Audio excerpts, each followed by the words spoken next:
Will the clerk please call the roll? Alderman Johnson. Kovac. Bauman. Bull. Here. Cogs.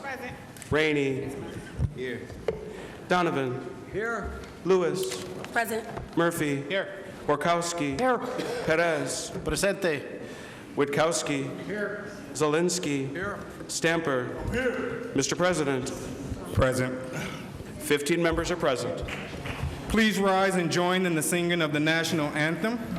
It will be sung today by Miss Peyton Wade.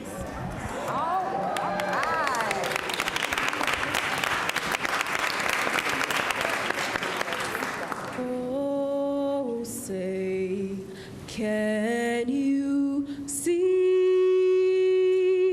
by the dawn's early light what so proudly we hailed at the twilight's last gleaming, whose broad stripes and bright stars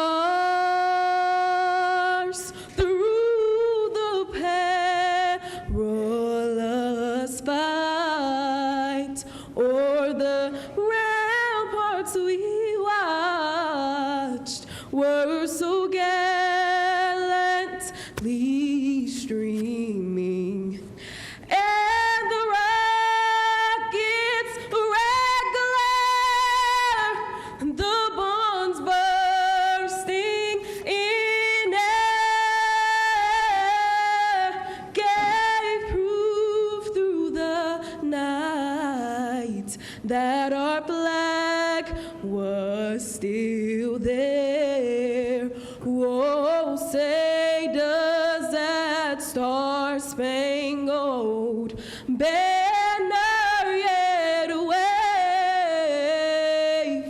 o'er the land of the free and the home of the brave?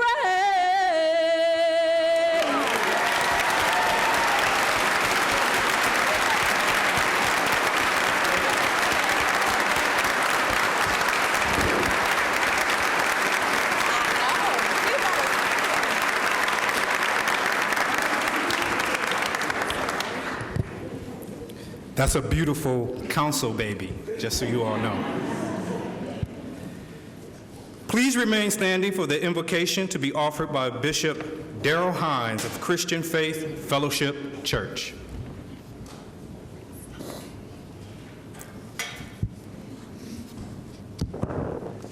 Bow your heads, please. Father, thank you for this time of inauguration. Every office represented today, and for each representative's commitment to uphold the statutes and effectively demonstrate the responsibilities that they swear by oath to perform. I pray that you cause each elected official officer and every elected automatic officer to uphold the integrity of those positions and to adhere to and abide by the guidelines established in their respective offices with great conviction and servitude to the people they advocate for and represent. Grant them the grace and the courage to effectively execute the duties for the terms in which they are sworn to serve. Guide them as only you can and protect them, that we may all lead a quiet and peaceful life. It is in Jesus Christ's name that I pray. Amen. Amen. Thank you so much, Bishop. Please be seated.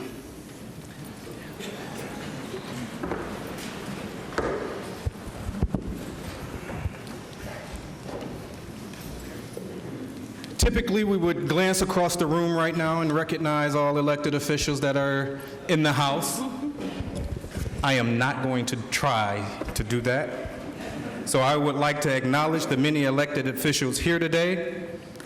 I am not going to name them all because in the excitement of the day, I would inevitably miss someone. So instead, if you are a current or a former elected official, I ask that you stand so that we can all publicly thank you for your service. Please stand.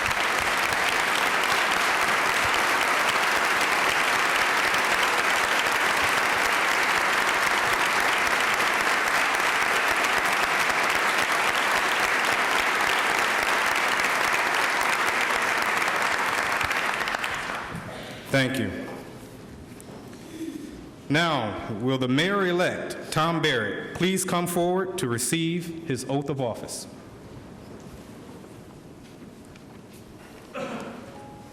Raise your right hand and repeat after me. I, Tom Barrett, I, Tom Barrett, who have been elected who have been elected to the office of mayor, to the office of mayor, swear that I will support swear that I will support the Constitution of the United States the Constitution of the United States and the Constitution of the State of Wisconsin, and the Constitution of the State of Wisconsin, and will faithfully discharge and will faithfully discharge the duties of this office the duties of this office to the best of my ability. to the best of my ability. Congratulations. Thank you very much.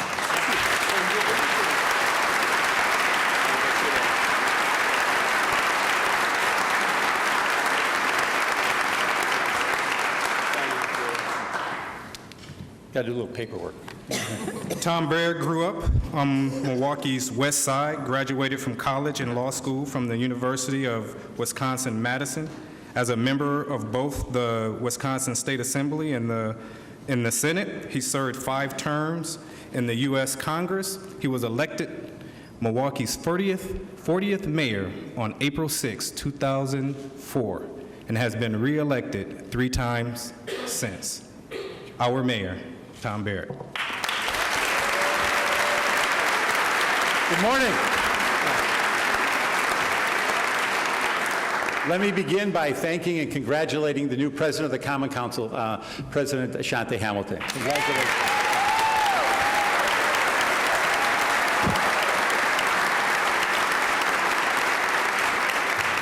Let me also acknowledge Michael Murphy, who has done a phenomenal job leading this organization for the last 2 years as well. Thank you, Michael, very, very much. I also want to introduce my wife, Christine, who is with me this morning, who is a teacher. Her 3rd graders are missing her this morning, but she decided to be here. It's great to see so many familiar faces in the chambers. Many of you, particularly the candidates, and I want to congratulate every single one of you that was re-elected or elected for the first time. I want to congratulate all the county representatives here as well as our district attorney, our chief judge, our clerk of courts, who is the best looking guy in this room, my brother John Barrett. And I want to thank you all for being here today to celebrate our city, because this really is a celebration of Milwaukee. It's a birth and a rebirth. And what we are facing right now are more opportunities that we have seen in decades. And what we need to do together is we need to work together, respect each other, and seize those opportunities. We have challenges, and we all know we have challenges. But if we work together, and if we work in the best interest of the people who elected us, I am confident that we will be able to meet every one of those challenges. Milwaukee is a great city. We all know that. It's got great resources, it's got great people, it's got great neighborhoods. And what we need to do is to make it even greater. And the steps that we are going to take together are important for moving this city forward. I want to talk about just a few of those, because this is a day really for the newly elected aldermen, and I want them to have the sunshine on them. But there's a couple things that I want to say that are, I believe, important for all of us as we look to the future of Milwaukee. First, I want you all to know that our team at Employ Milwaukee is doing everything it can to connect people with jobs. This is the former Milwaukee Area Workforce Investment Board, and our former colleague, Willie Wade, is over there now with Earl Buford and Leslie Sleddy and others, and they are focused like a laser beam on connecting people to jobs. And that's something we all recognize has to be a priority for this city. But there's more to be done. And I want to talk about something in each of the new alderman districts that is relevant to them, but relevant to the whole city as well. In Alderman Rainey's district, of course, we have Century City. And what I want to do is I want to bring the businesses, the foundations, the labor leaders, the church leaders together to focus on taking that 40 to 80 acre tract of land and create family-supporting jobs there. We've invested millions already as a city with the help from the state and the federal government, but we have to do more. And we have to make sure that everyone in this community is focused on creating family-supporting jobs right there. Because growing Milwaukee businesses and putting Milwaukeeans to work must be a shared priority. In Alderwoman Lewis's district, the Northridge Mall. The owners of the old Northridge Mall have disrespected our city long enough. It's time to move that development forward.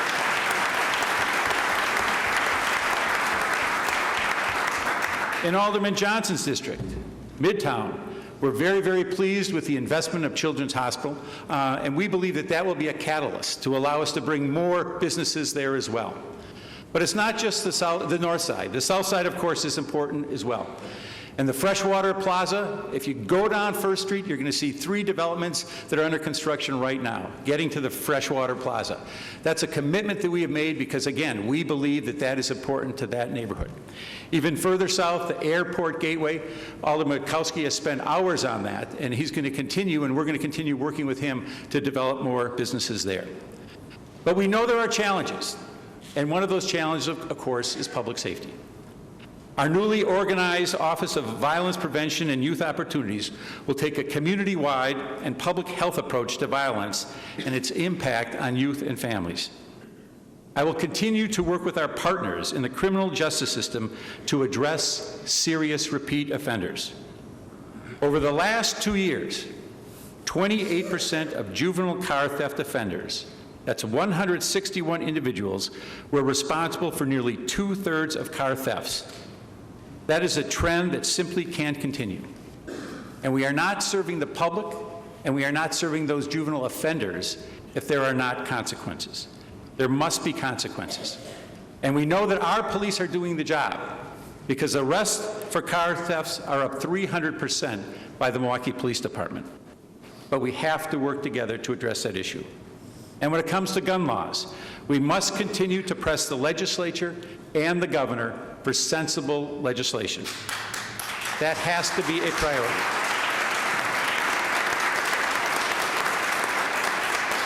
So here's one of the bigger challenges that we face. According to state statistics, at the end of 2015, there were more Milwaukeeans working than at any year end going all the way back to 2001. Again, that's good news. More Milwaukee residents were working at the end of 2015 than at any year going all the way back to 2001.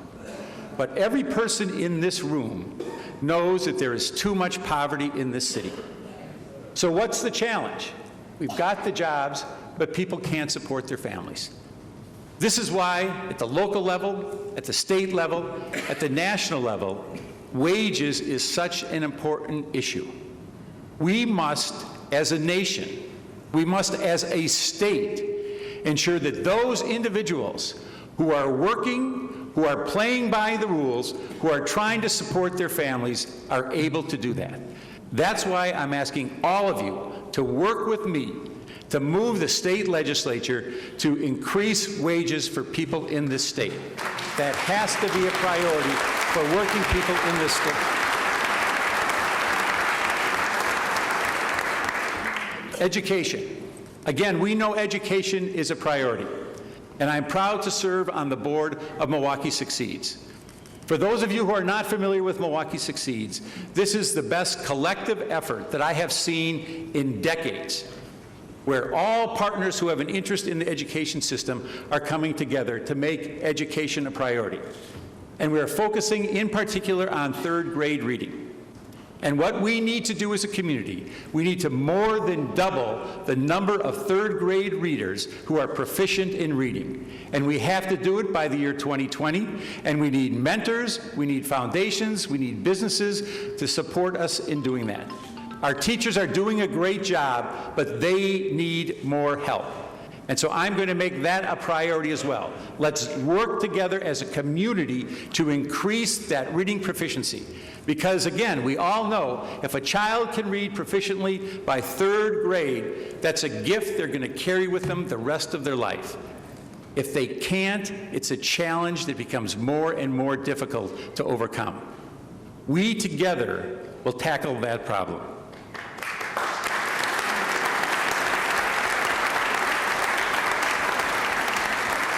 Finally, I want to talk about our city. And again, for the aldermen, for the other elected officials, most of us know this because we spend a lot of time in our neighborhoods.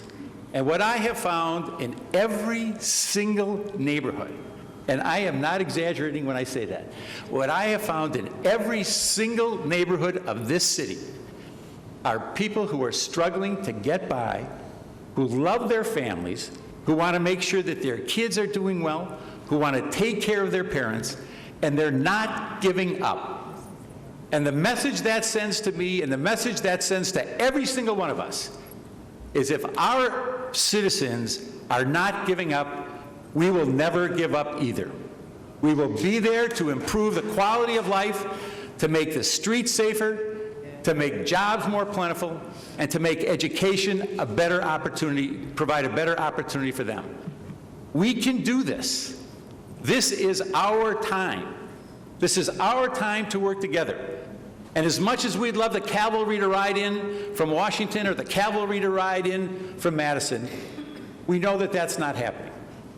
And so it's up to us to come together, to put aside our differences, our partisan differences, our personality differences. Let's forget the past. Let's work together to make this great city even greater. God bless you.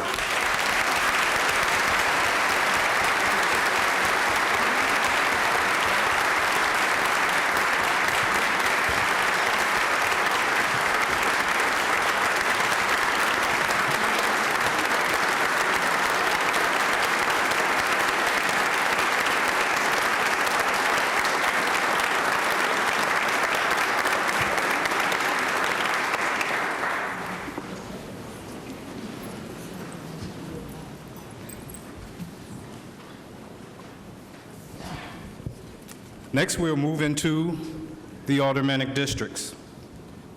2nd District Alderman,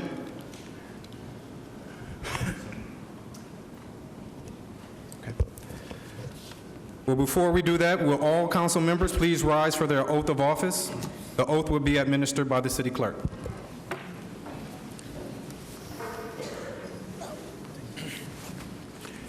If you'd raise your right hand and repeat after me.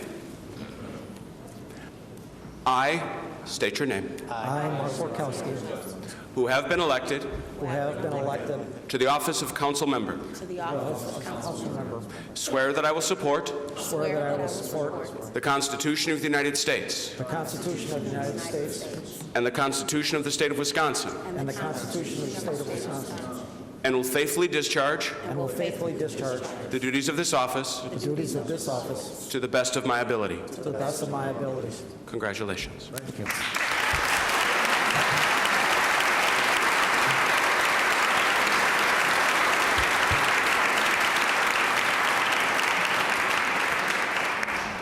Congratulations.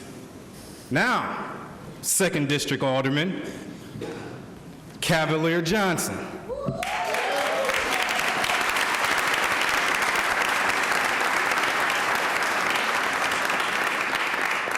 Before his recent election as 2nd District Alderman, Cavalier served as a community outreach liaison for city government, where he worked with community and faith leaders to find creative solutions to some of Milwaukee's most pressing issues facing families of all walks of life. He is a graduate of MPS, Bayview High School, and UW-Madison. He is engaged to Dominique, and their young son is named Oliver. Please step forward and say a few words. Mr.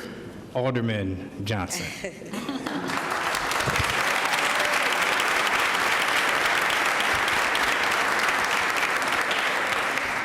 Good morning. Good morning. Good morning. You know, it's amazing being here right now. 10 years ago, a little better than that, I had the opportunity to step foot on this council floor for the first time. I was a young person attending Bayview High School, and I was receiving the Ronald McDonald House Charities Scholarship to go off to college. I went to UW-Madison. I studied political science. 15 years ago from now, I had the opportunity to be recruited into a program called Sponsor a Scholar at the YMCA. It's not with the Boys and Girls Club, but it started at the Y.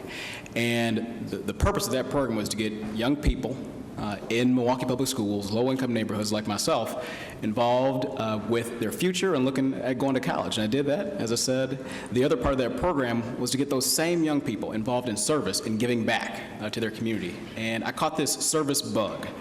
And that service bug just never left me. It never left me. It took me to New York City to work for the Y for a time. It took me to London to work with at-risk young people. It took me to Chile in South America to work with at-risk young people down there and help refurbish a school for kids. It brought me back here to Milwaukee, where I worked with the Milwaukee Area Workforce Investment Board and working with young people involved in the juvenile justice system, young people getting their first summer job, older adults trying to retool to get back into the workforce. And now, after years and years and years of service, it's led here to this council, back to this floor. And I've been sworn in as alderman for the 2nd District, and I couldn't be more proud. I want to take just a small amount of time to say thank you to the people who have helped me all along the way. Starting off with my fiance, who has been put through so much and sacrificed so much in order for me to get here.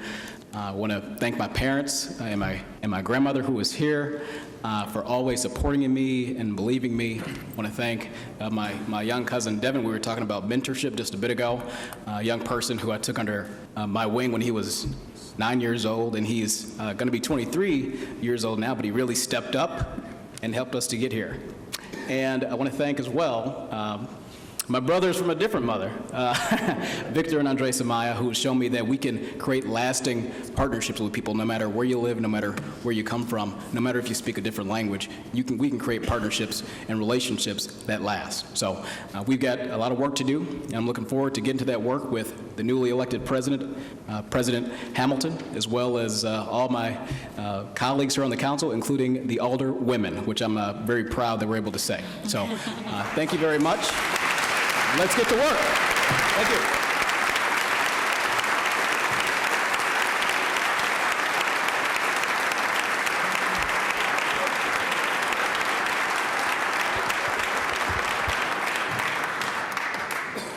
This is going to be exciting. 3rd District Alderman Nick Kovac was born and raised on Milwaukee's East Side, a proud graduate of Riverside University High School. Yep. He graduated cum laude from Harvard University with a degree in mathematics. After working as a newspaper editor in New York City, he returned to Milwaukee to work at both the Shepherd Express and the River West Currents. Today, he begins his 3rd term in office. Alderman Nick Kovac.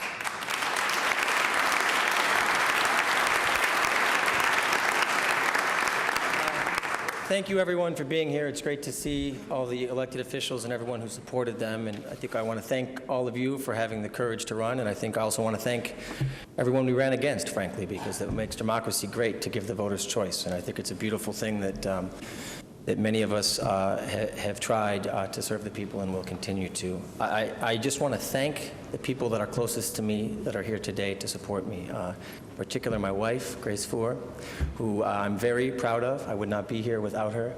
I would not be the man I am without her. We've been married less than a year, but I think you all know what that means. And I'm very proud of her work at Historic Milwaukee Incorporated. And they have a great event called Doors Open Milwaukee, which will be coming up. City Hall is a big feature on that, so I hope you'll all come back for that event. And also for Spaces and Traces, which this year will be on the east side in the city of Milwaukee. I'm also here with my parents. Peter Kovac is sitting in the big chair today. He's my father. He's a former assistant district attorney, current criminal defense attorney, and has given me a lot of insight into how the city works and how the criminal justice system works in particular. And he's a more regular attendee at community brainstorming than I am, as everyone knows. And my mother, Thea Kovac, is also here. She's a social worker and now an artist. You should take art classes from her. She's also a wonderful teacher. And I would not be here without either of them. We all know what parents mean to children, and I still feel, I definitely feel like an adult most days, but we are always someone's child, and that means a lot. And it's not just parents that help raise you, it's the school. So Alderman Hamilton, President Hamilton already mentioned Riverside University High School, and I'm very proud that a Tiger is up there. Actually, 3 straight MPS grads. And so Alderman Hamilton, Alderwoman Coggs, Alderman Stamper didn't graduate but attended. We'll count you. And Alderman Rainey.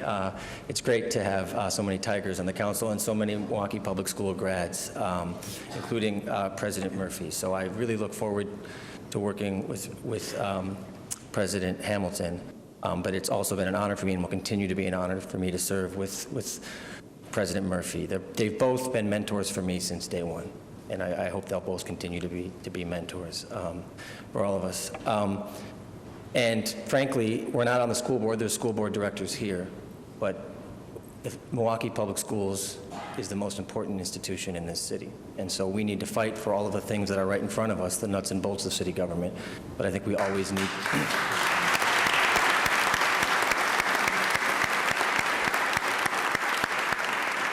We always need to keep in mind the effects the decisions we make have on neighborhoods, and in particular have on the children in those neighborhoods, and we need to have strong schools to have a strong democracy so the voters know what they're doing when they make these choices, right?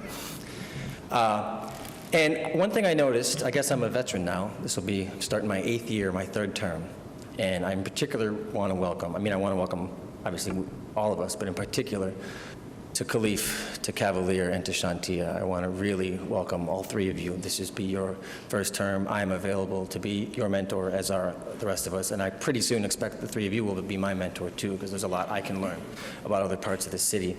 One thing I learned when I was new, 8 years ago, is everybody thanked profusely their legislative assistants, legislative aides, and I made note of that. I said, wow, that must be a really important job.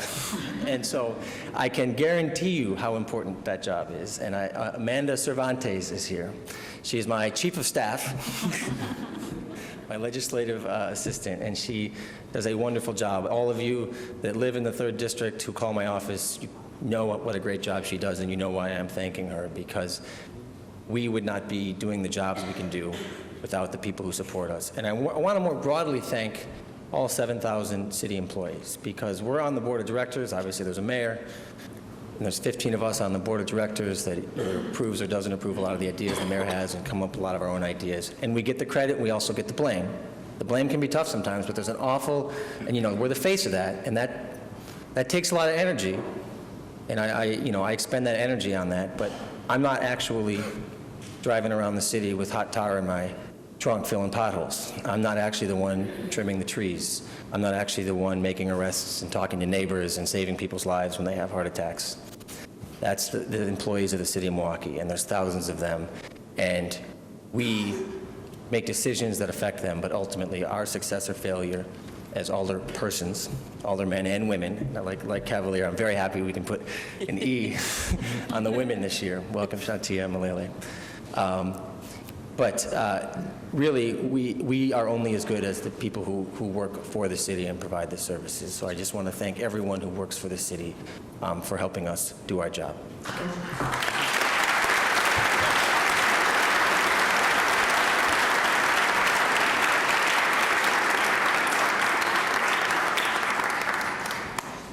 Thanks, Alderman Kovac. 4th District Alderman Bob Bauman, prior to his first election as alderman in April of 2004, Alderman Bauman worked as a self-employed attorney in downtown Milwaukee. He has long been associated with his advocacy for public transportation and even owned his own transportation consulting firm, R.J. Bauman and Associates. He was also founder and president of Milwaukee Rail Car Corporation, He holds a BA from Marquette University and his Juris Doctorate from Northwestern School of Law. Alderman Bob Bauman.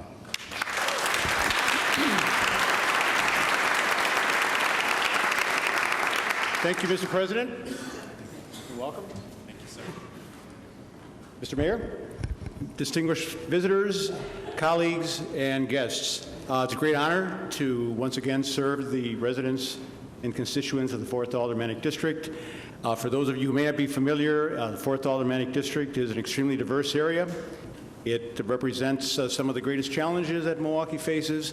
It also represents some of the greatest strengths that Milwaukee offers. I cover most of downtown Milwaukee, the 3rd Ward, the near west side, which includes all of Marquette University, and neighborhoods to the west of Marquette University, which have a lot of symptoms brought on by poverty and low income, and as some would say, crime, fear, and disorder.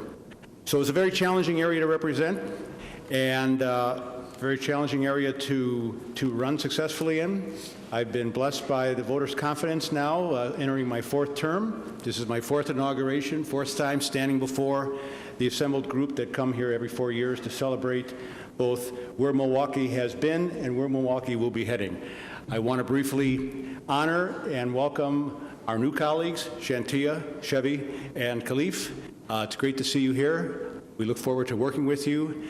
And in the interest of being brief, I will now simply introduce my guests, my significant other, Tammy Bansimer, her parents, Linda and Wayne, and of course, my extremely able assistant, Natalie Fowler. Alderman Kovacs said it very well. Without our legislative assistance, we would all have a difficult time of it. So again, thank you for being here today. It's a great honor to once again serve the great city of Milwaukee and serve its citizens. Thank you.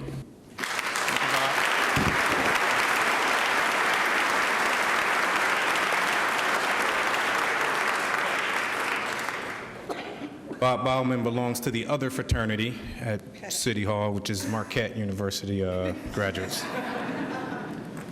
5th District Alderman James Bowl was first elected in April of 2000.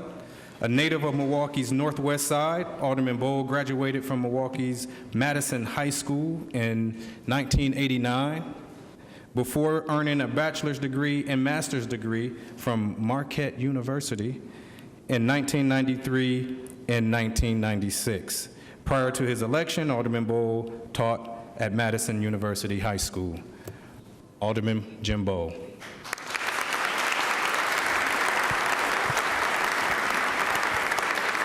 Thank you, President Hines. I just want to make sure I got 15 to 20 minutes here on the clock. It's just Hamilton, you messing up today. I will always remember you're number one. So. Mr. President, thank you, distinguished guests. Thank you, elected officials who have joined us, friends. Mr. President, I want to once again congratulate you on your elevated office. I look forward, as I know the rest of our colleagues, working with you in advancing this effort and of our residents and doing good for the city of Milwaukee. Mayor Barrett and City Attorney Langley, Treasurer Coggs, and Comptroller Madsen, congratulations to each of you as well, too, on returning to office. I'm greatly indebted. This is my 5th opportunity to be brought forward by the residents of the 5th District. I am grateful for the opportunity to serve that district and serve the city of Milwaukee, and I look forward to working with my colleagues. A special congratulations to our 3 new colleagues on the council, Alderman Rainey and Alderman Lewis and Alderman Johnson. Relish today, and we will look forward to working with you here to advance the betterment of our city. I wouldn't be here today if it weren't for a number of individuals who are joining me. First and foremost, my wife Colleen, who is my rock.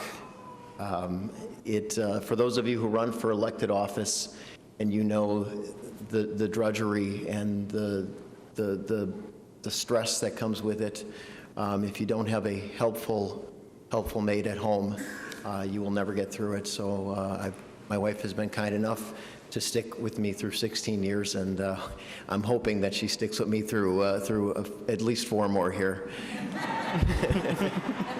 My daughter, Ananda, is here representing one of my three children, my oldest. She celebrated her birthday yesterday. Belated congratulations here on making it to 20. And I'm also joined by a number of others, of which my friend Mike Mastelman, Moira Fitzgerald, Jean Manzanet, and Mary Claire Fagan, who was an advisor to me when I first ran for office. And it wasn't for alderman, who was for state senate in 1998, and I know she came a little bit late and she's in the room. But I'm very grateful to her support through the years as well, too. Mr. President, we have a lot that is moving forward in this city in a positive direction. I'm excited about that, but we have a number of challenges that we still have to work on. I look forward to working with you and my colleagues here to work for the betterment of this city. And I'm very grateful again to the residents of the 5th District for returning me to office on their behalf. Thank you. Thank you.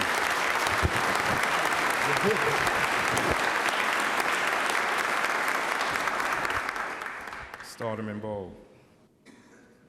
6th District Alderwoman Malele Cox.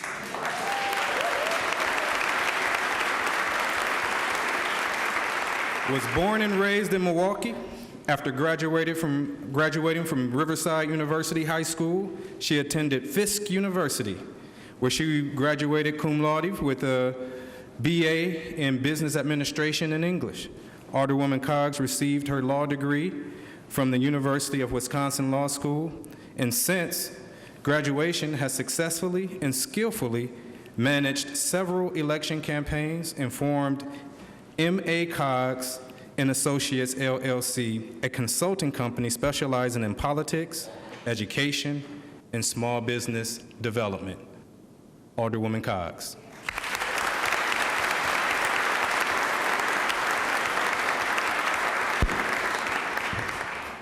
Good afternoon.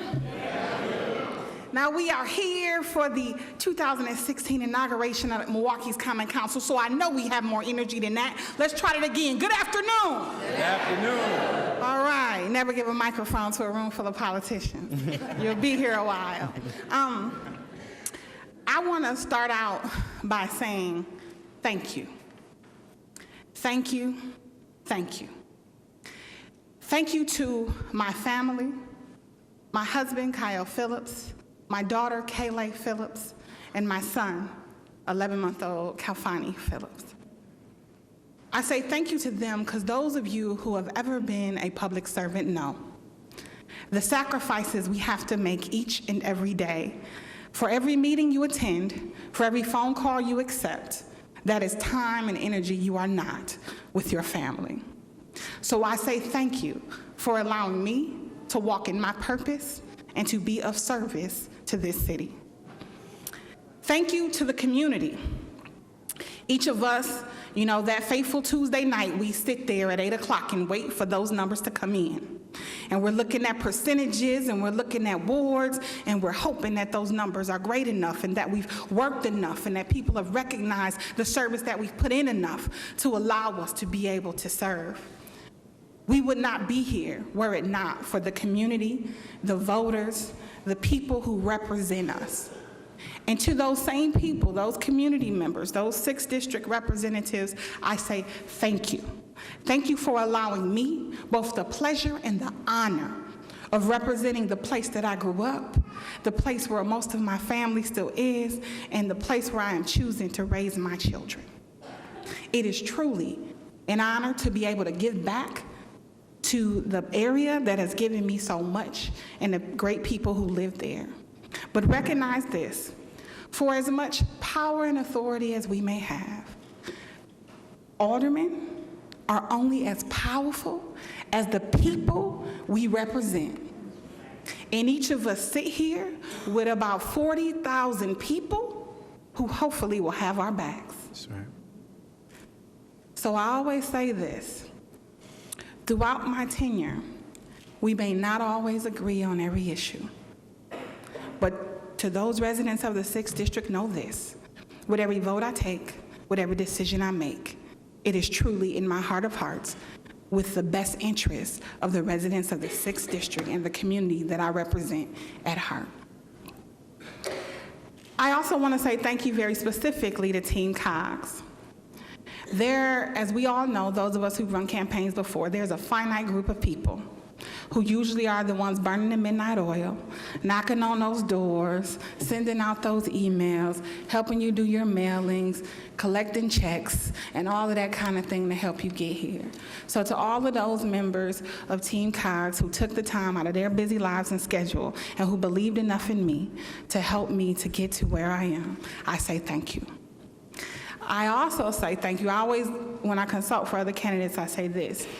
You got to do two things. You got to be the candidate, because you got to be good enough to get there, because a lot of great people never make it here.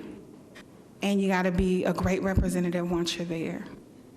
And the people who help you to be those great representatives are city staff, of course, but also those legislative assistants. So I want to say thank you to a dear friend and a great legislative assistant, Akua Dantzler, and also a newer person in the fold who also assists in the office, Ms. Tyron Webb. I would not be able to be of service as I am were it not for those women in my office who help to answer those calls every day and help to answer those emails. Specifically to those present today, of course, my family, my husband, my children, but also to my great-grandmother, Rose, who joins me today, my aunt, Sandra, my cousin, Representative Leon Young, and my cousin, Glenda McMiller. Thank you all for joining me here today. So the last 8 years have been wonderful. They really have.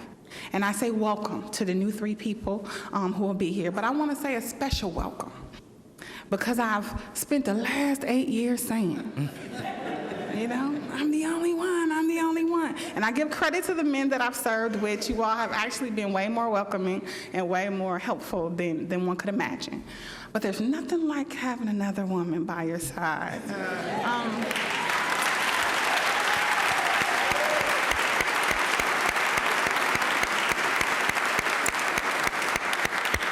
So to you, Alderwoman Lewis, I say welcome, sister. All right.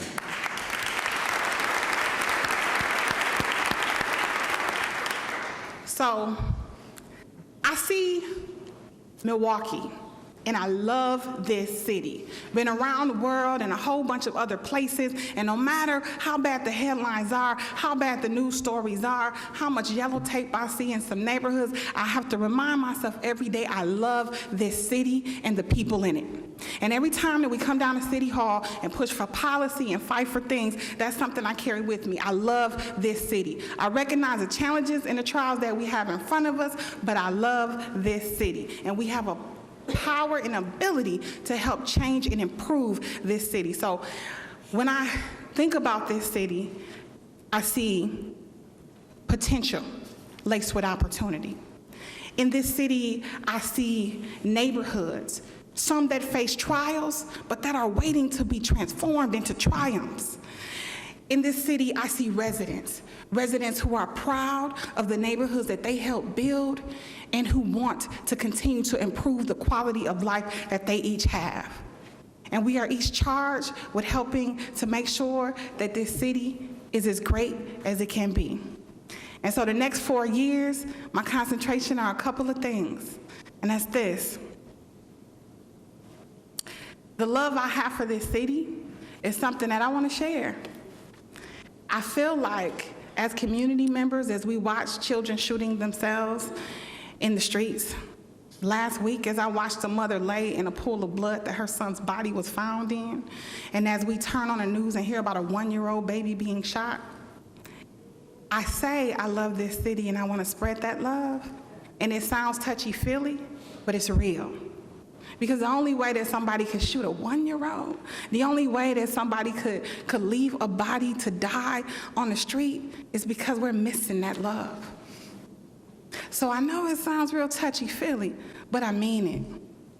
I love this city. I love this community. And every day we legislate, we need to legislate with that love. The other is this. Too much of what we hear about on the negative side is involving our children. That is crazy. As a child, I felt nothing but support. I felt nothing but community love. The fact that children aren't feeling that right now is a problem. And we could talk about the judicial system and gun laws all day, but it's something much deeper that we can't legislate. But that power and those 40,000 behind each of us all can help to change. So with that, I say this to all the children in the room and all the children listening. I love you. You are great. You have purpose. And we are here to help you grow into that greatness and live in that purpose.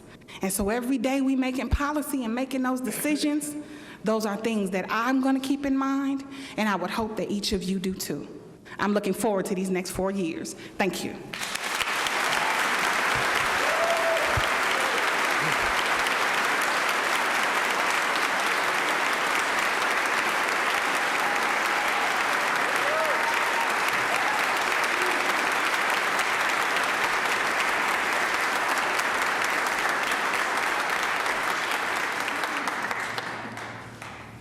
And we love you too.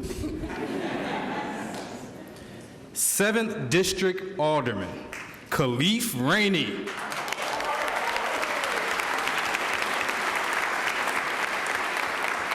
A native son of Milwaukee with deep roots in the heart of the city. Born and raised in Milwaukee's 53206 zip code, he attended Milwaukee Public Schools and graduated from Riverside University High School. He earned his bachelor's degree from Southern University, Nelson Mandela School of Public Policy and Urban Affairs. He's married to his high school sweetheart, Manaja Rainey, and together they're raising their daughter, Aya Bell. Alderman Khalif Rainey.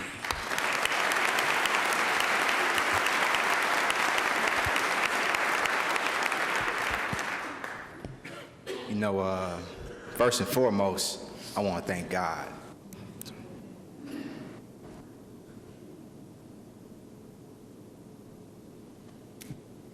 know, it's truly a testament of His grace and His mercy. And a kid from 23rd and Locust enjoying this esteemed body. I want to thank the people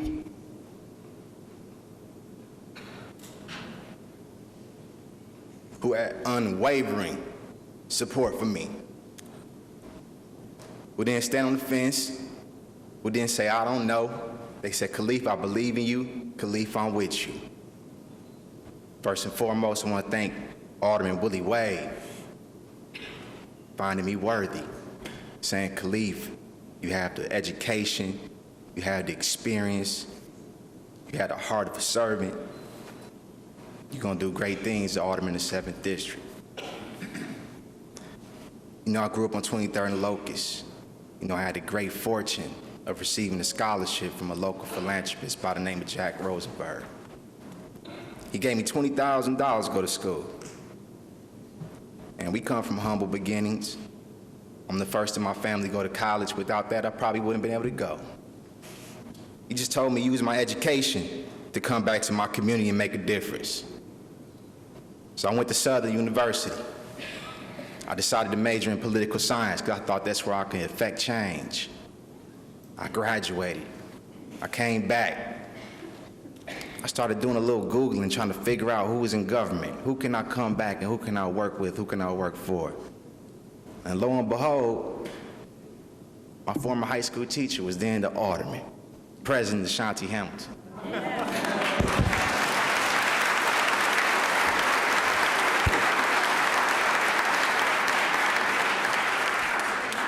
I don't even think I asked him if I could intern. I just showed up. I said, I'm in here, Hamilton. He said, come on, I got a room for you. And that was my first opportunity to work within government. From there, I went on to work for Congresswoman Gwen Moore. I wish she was with us today. I know she's here in spirit.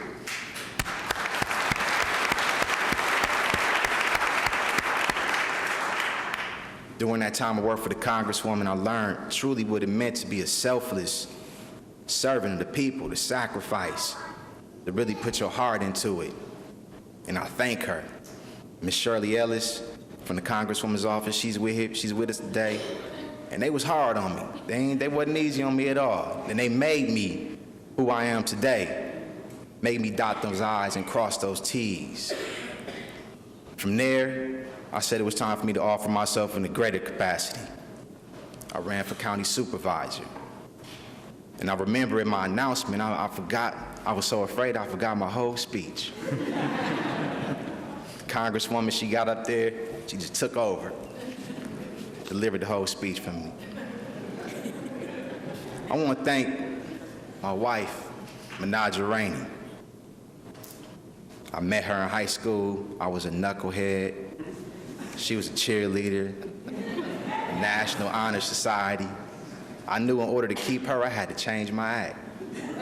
I had to step it up, and I've been stepping it up ever since. And it's all because of you.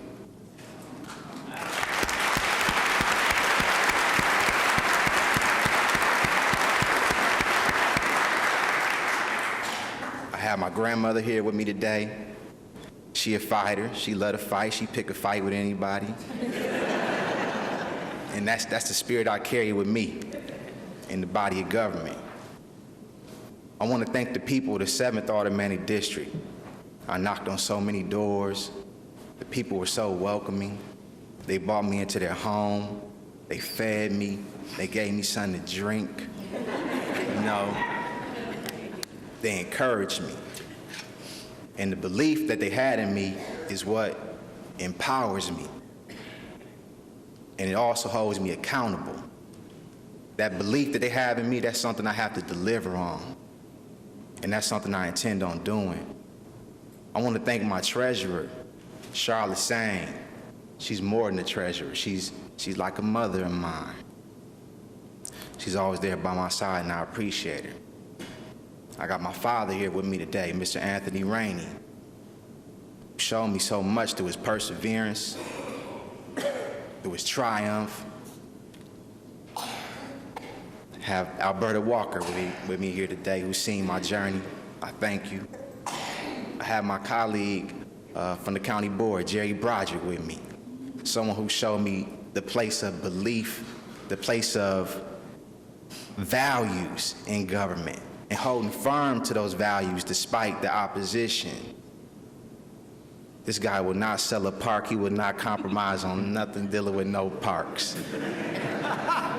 You know, if I had not had the opportunity to work with him, you know, I might have went wayward. You know, so I thank you, Jerry. I appreciate the time and experience of working with you.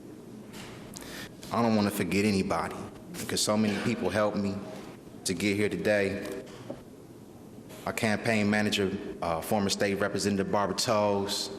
I don't know if she's here with me today, but I want to acknowledge you. I got a lot of people here with me today. Mr. Mark Wade, who was always encouraging me. Johnny L. Jones, I see you here. Myron, thank you. G's Clippers, people who really rallied behind me and believe in me. I thank you all. And to my colleagues here today on the Common Council, Russell Stamper, I made it. I'm over here. I'm with you. I made it.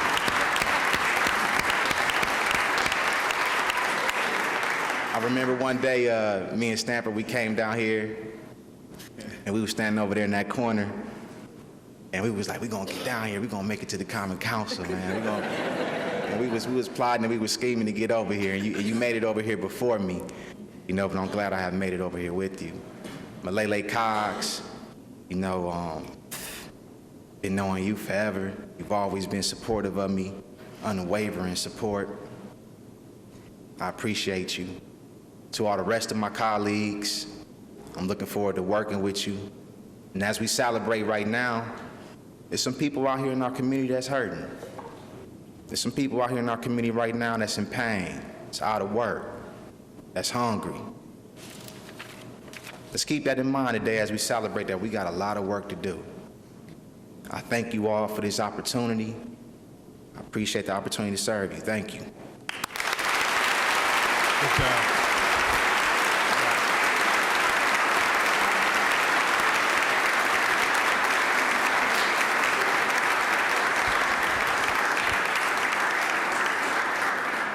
Good job.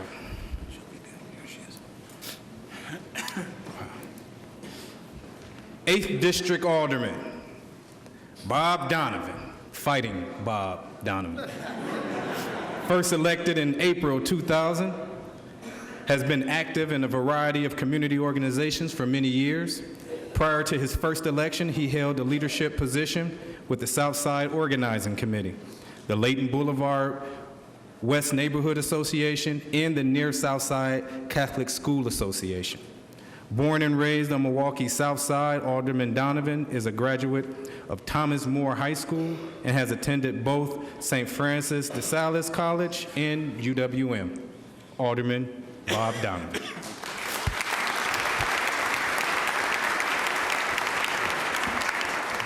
Thank you all so very much. Let me begin by introducing some very important people in my life. First of all, my wife, Kathy, who's joining us here today. My parents, Bob and Gloria Donovan. There she is. God bless you, one of my best campaigners, and my dad, who, believe it or not, this year is going to be 98 years old. God bless him. Yeah.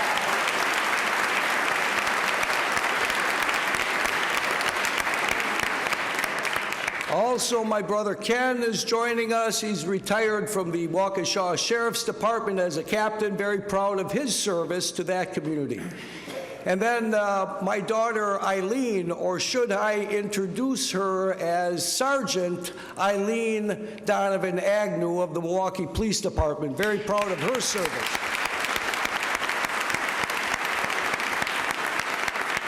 And then my legislative assistant, Patty, and I would agree with all of my colleagues when they say how important that position is.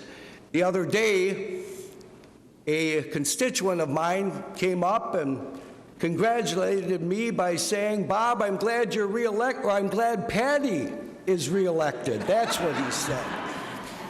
So again, I appreciate her hard work. This has undoubtedly been the most challenging campaign I've ever been involved in, primarily because I ran two campaigns. Of course, re-election for alderman, and then there was another campaign I was involved in. I can't quite recall at this point. But, one thing that I do take exception with the mayor on in one of his commercials was he comparing me to Donald Trump, and I will argue this: I have much better hair than Donald Trump.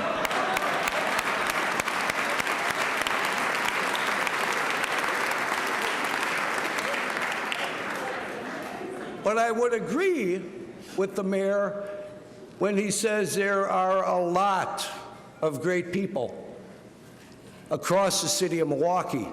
I've had the opportunity to meet them over this last campaign. People who care deeply about Milwaukee's future. People who love this community, as we all do. And people who simply want a few basic things. They want a job, a good job. They want a good education for their children. And they want to live in a safe, clean, quiet neighborhood with a minimal amount of problems for a reasonable amount of money. And that's what local government ought to be delivering. So I am excited about this opportunity to continue as alderman of the 8th District. I want to thank my constituents for returning me to office. I am excited about the future. I'm looking forward to working with the mayor and the administration, and I want to congratulate Alderman Hamilton on becoming the new president of the Common Council. I'm excited to work with him, and I also want to recognize my good friend and colleague over the years, Alderman Michael Murphy, for his outstanding leadership as president of the council and his many, many, many years of service to this community as alderman for the 10th District. So with that, folks, again, I'm excited. I want to congratulate all my colleagues. God bless you all, and we'll keep up the fight. God bless.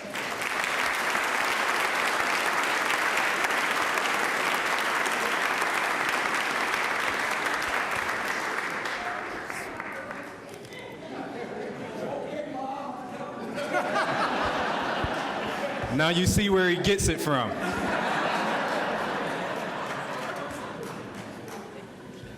Ninth District Alderwoman Shantia Lewis.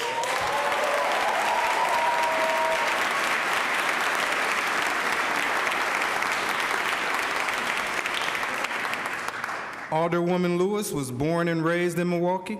She lived in the 9th District for more than 10 years and is a small business owner, a mother, a wife, and a veteran of the United States Air Force.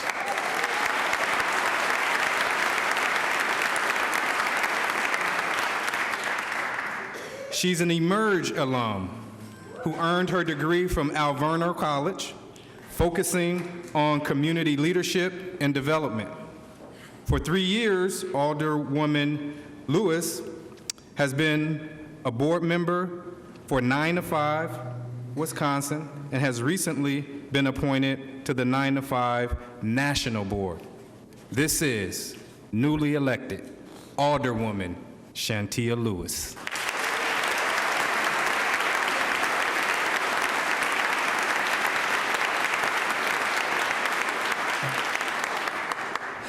Wow. This has been amazing. So before I get started, everybody was talking about their high schools. I have to say that Chevy and I share the same high school. So we have Red Cats, okay? Bayview High School, we're representing, in addition to all of these tigers, we have Red Cats as well. So just wanted to make that note. To our mayor, to the Common Council President, the newly appointed Common Council President, and to the former Common Council President, Michael Murphy, we appreciate your time and your service and your leadership. To my esteemed colleagues, and a special one to Alderwoman Coggs, I greatly appreciate the work that you have done, and I look forward to being working along with you, but also being under you in your leadership, because you've been here, you know the landscape, and so I'm really excited to learn it from your perspective. To all the elected officials in the building, thank you for coming.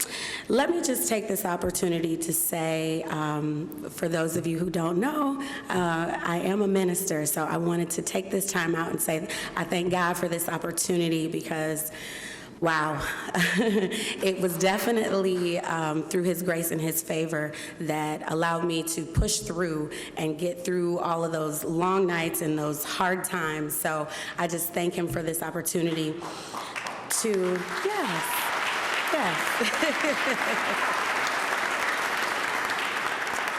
To my husband, Anthony Lewis, for holding the family together through this grueling 9-month process. It was no easy feat, so thank you so much.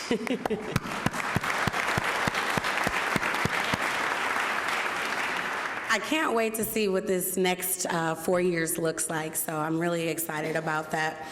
To my children, Jaira, Jeremiah, and Michaela, I want to thank you guys, give you a special thank you, because you sacrificed your Christmas break, you sacrificed your spring break to help me knock on doors and go to meetings and just not really complaining. Although you're only 10, 9, and 6, you didn't complain that much, which is really interesting.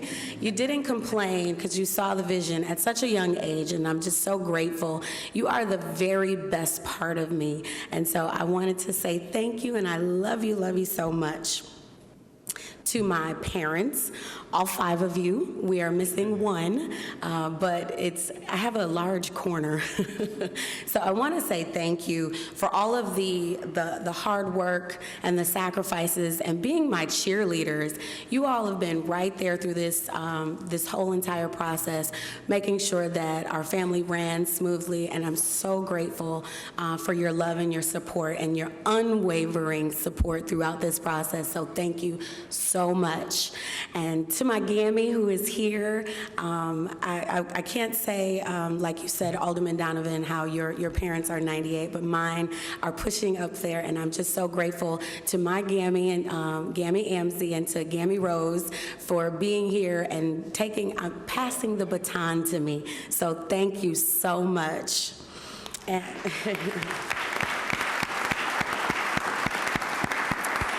I'm going to say I owe you guys a vacation after this because it's been a really, really long process.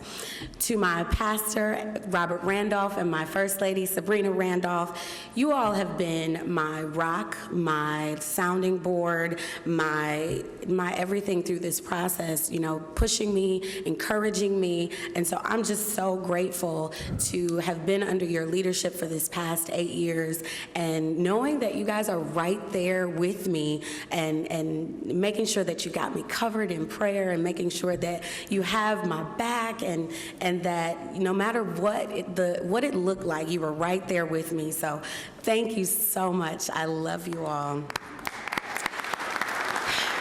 Now I have to say, so everybody was talking about their teams and their aides and all of that. I have to say, I have an amazing team, and I am just so grateful that you guys saw the vision early on, and you were right there with me. To my manager, Arkesia Jackson, she is a phenomenal woman, and I'm so proud to have met you. And for those of you who have seen us on the campaign trail, you would see how we synergized very well. But I've only known her a couple of months. So that shows how much of an amazing woman she is.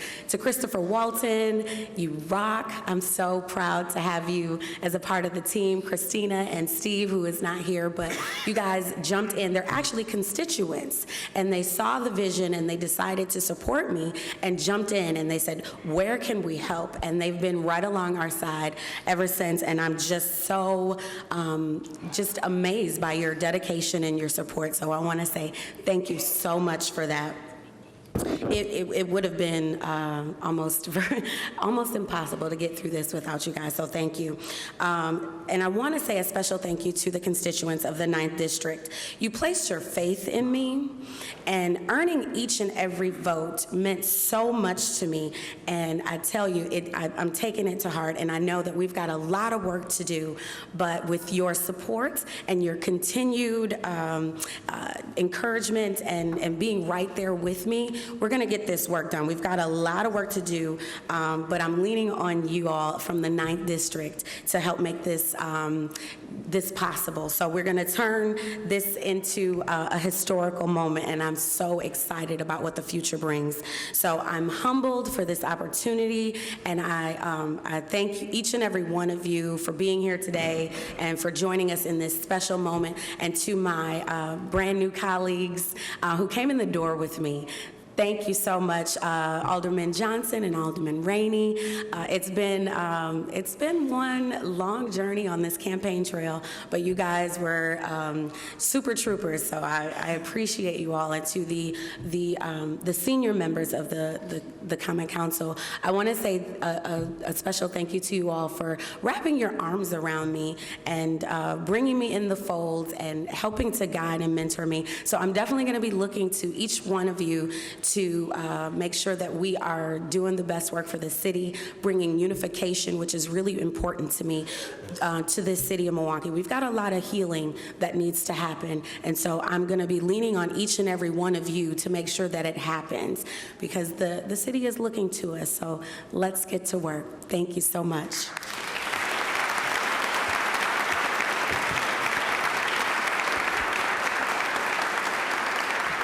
We hear you, Alderwoman. We hear you. 10th District Alderman, Michael J. Murphy.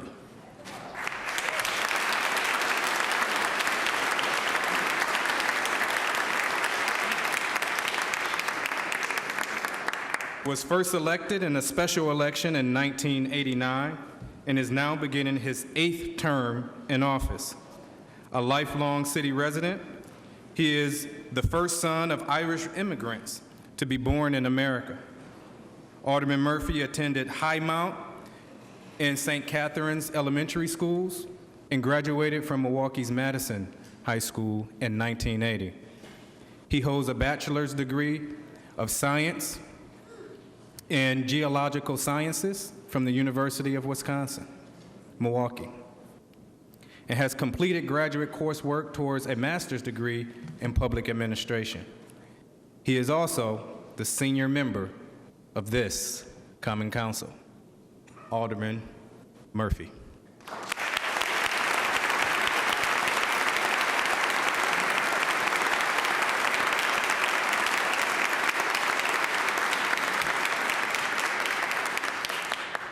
Well, good morning. Good morning.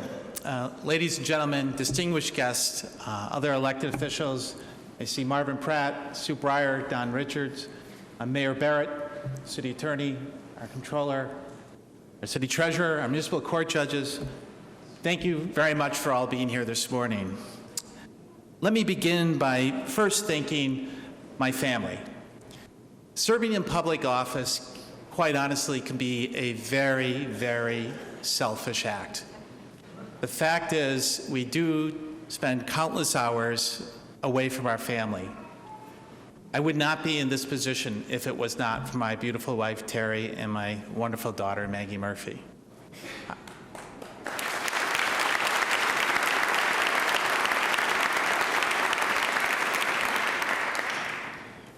I'd like to thank the voters of the 10th District. It's a little bit different from when I first ran a few years ago.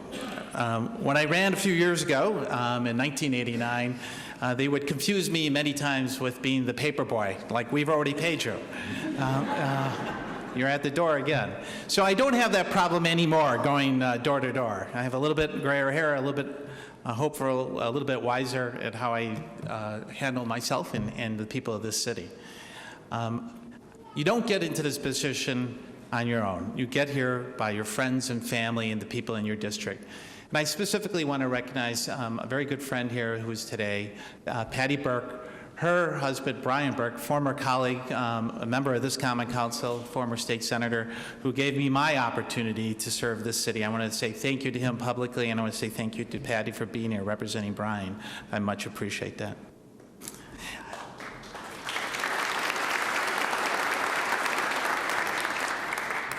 Unfortunately, my parents are no longer around. They were here with me on this podium over 27 years ago. You know, in America is a great country. My parents came to this country with 2 young children, had $50 in his pocket. I'm a son of immigrants, and I have 3 brothers and a sister, and they worked tirelessly for their children, and tirelessly, like many Milwaukeeans, for the betterment of our community. One of the things they instilled in all of their children is a matter of public concern for the betterment of our community and for our city. I love Milwaukee. This is the place of my birth. This is the place that has given me these opportunities to serve the public. And it is an honor and a humbling experience to be elected to serve the community with honor and integrity. It's something I think I've tried to provide over these many years of my office. And I'm grateful for that opportunity. And I'm looking forward to continuing going forward in our city. There's great division and inequities in our city. I have a district that represents basically a microcosm of the city of Milwaukee. I stretch from Highway 100 to 35th in Wisconsin, from the east-west freeway corridor all the way to 76 in Capitol. We have so many people committed to this city for the betterment.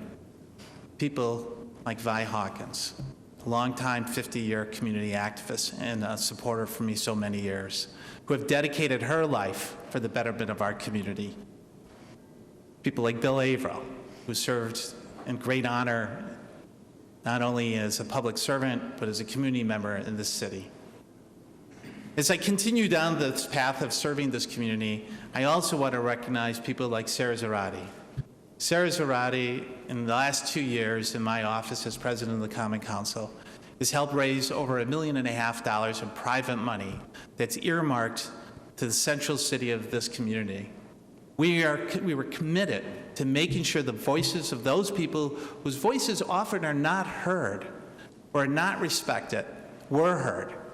We worked with the community to make sure that we can renovate 12 Central City playgrounds to give a community voice for those people that have not had opportunities that I had growing up in the city. When I grew up in this city, the playgrounds were our place. The playgrounds because we could not afford to go on long or expensive vacations. And so many of our children today have missed out on that opportunity. But it is a bigger picture because we all too often see on every Monday morning tragedy in our city of crime and violence, and it is striking so many people of color in our city. And it hits me to my heart that many of these children have not had the same opportunities I have had growing up in this city. And it is incumbent upon all of us. And to my new colleagues of the council, I'm committed to working with you to make sure that the tools that are available that I have will be available to you so that you can fulfill your mission of serving your constituents. Because what's important in this city is we recognize, yes, there's great differences. And yes, we may be disagreeing on certain issues, but we all love our city and we love our community and we want the best for them. There is too many people in our community around us who want us to fail, who do not want us to succeed. We need to stand up to those voices and make sure that we are clear to them that we are proud of this city and we will never give up on the city of Milwaukee or its citizens.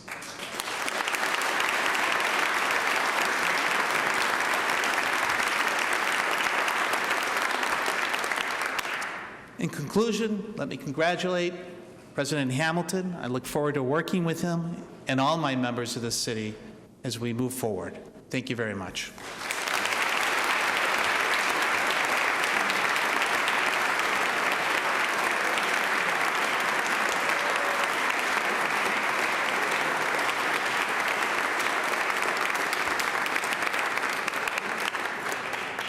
'11 District Alderman Mark Burkowski, have to get my skis right, is a longtime resident of the South Side.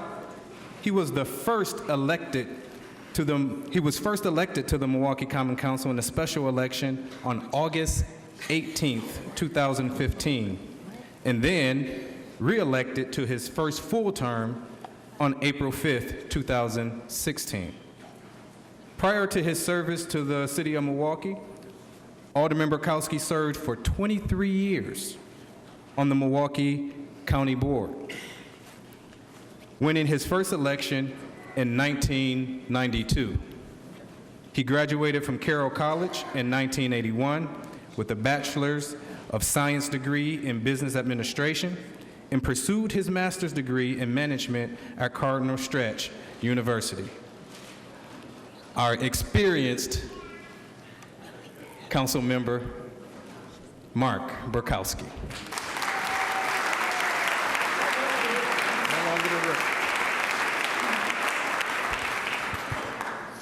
Well, thank you, Mr. President, and thank all of you, our dignitaries, elected officials, friends, citizens of the great city of Milwaukee, and just interested observers. Thanks for being here. This is an important day, and thanks for sharing this with us. As President Hamilton said, I've actually had 2 campaigns in the last 7 months, and so I want you to know that I've seen all of the seasons now on different people's porches. Let me also say that I think those of you that knew me before I ran first for alderman back in May of last year, I was 6'4", I was chiseled, I had a full head of hair.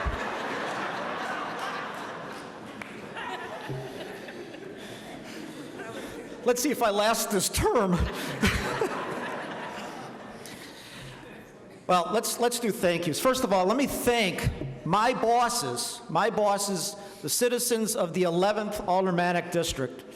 Not once, but twice. In the last 7 months, they have found the confidence in me, and I am grateful. So I thank my bosses in the 11th Aldermanic District. Let me also thank a wonderful person who has run the office, and that is my legislative assistant, Terry Priest. Terry was the legislative assistant to the late Annette Sherbert, and then was the legislative assistant to the late Joe Dudzik. And I can't tell you how many doors said, "I'll only vote for you if you keep Terry." So thank you, Terry, for all of the votes that you brought me. People say that, we can't do this alone, and it's true. We need so many people. We need an incredible support system. And I want to first welcome and introduce my family who is here. My dad, the patriarch of our family, who's been my greatest influence. Dad, thank you for being here. I know that my mother, your wife, is doing well in rehabilitation, but I know that her presence and her prayers are here. But I thank you, Dad, for everything that you've done.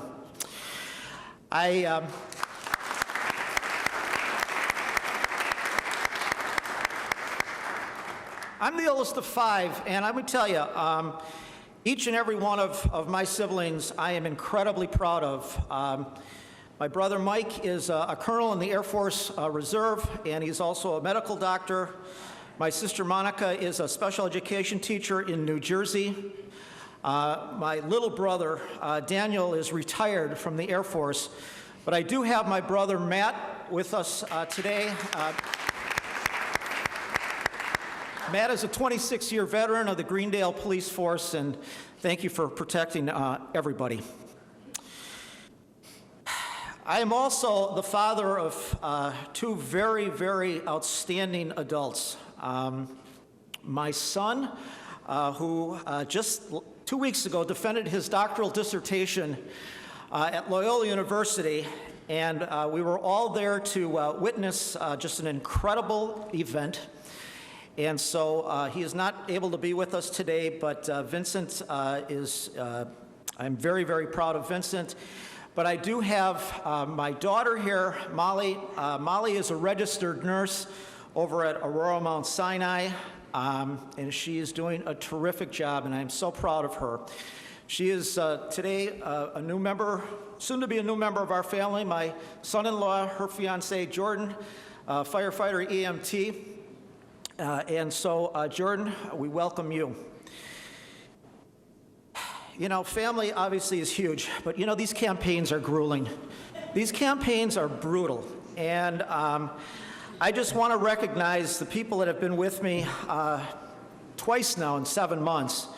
And that is my treasurer is here, David Smith. David's been with me since back at the county supervisor days, back in the 80s. David, thank you for keeping me on the straight and narrow, keeping me out of jail. I've got so many people that have helped me become my inner circle, if you will. Orv Seymour is in the audience. Orv has done a great job for me. Judy Olson. Judy Olson is someone who is she's a sweetheart and a half, and I could not have done all of the things without you, Judy, so thank you. My secret weapon in this campaign was a guy by the name of Tim Felsky, who did everything and everything. And Tim, I'm indebted to you for all of your help. I have a guardian angel with me, too. Not only is she a wonderful constituent, but she's a wonderful friend, and she's become a member of our family, and that's Mary Jean Hansen. Mary Jean, thank you for all of your help, all of your support.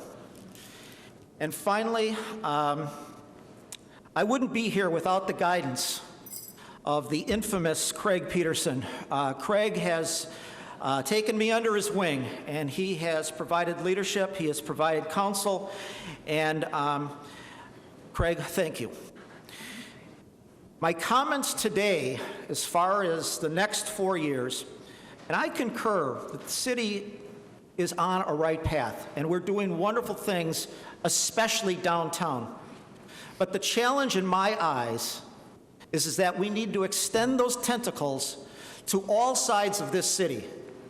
And that includes the southwestern side, which happens to be the 11th Aldermanic District, and all ends and bounds of the city of Milwaukee, because the city of Milwaukee is a large city, and it's not just downtown. So that is the challenge that I make to each and every one of you. Thank you very much.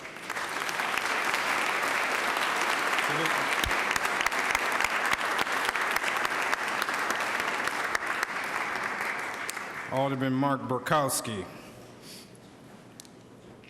Now, 12th Aldermanic District, Alderman Jose Perez.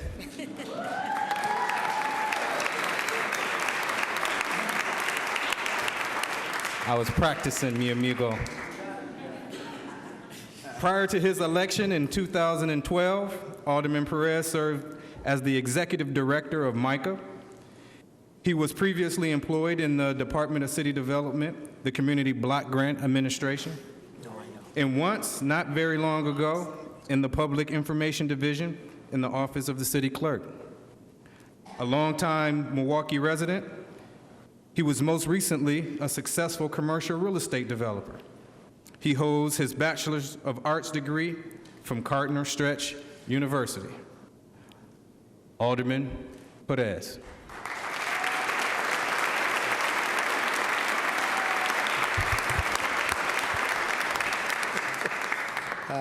Bienvenidos to family, to friends, elected officials, distinguished guests. Thank you for being here. Thank you for supporting all of us. I'd like to thank God for this opportunity to be blessed to serve again as Alderman of the 12th District. I'd like to thank all the constituents, stakeholders, volunteers, whether you knocked on a door, whether you came to an event, whether you contributed, all of the above. Thank you so much for your renewed commitment to moving the district forward, to moving the city forward. I can't thank you enough.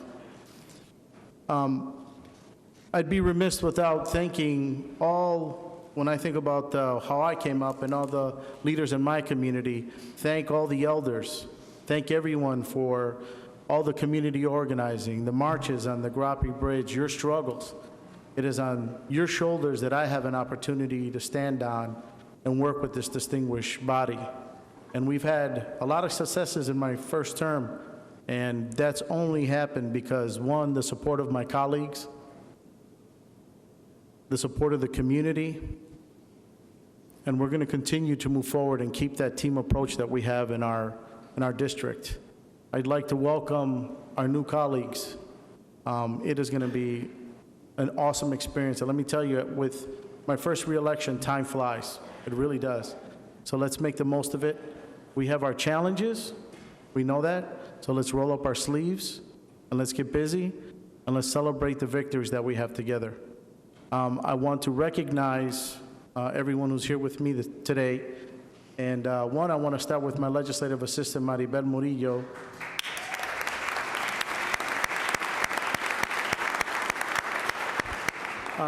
With her service to the community, and I also want to thank all the city employees that help us provide good service to our constituents. It's very important to acknowledge them. And many of you know that have been here already. I tell her to stop feeding all you guys because you keep coming in our office looking for food. So, but thank you. Thank you for your service, and thank you for everything you do. We couldn't get our job done in the district without you. I want to recognize my mother and my grandmother who are here from Puerto Rico visiting. I want to thank you.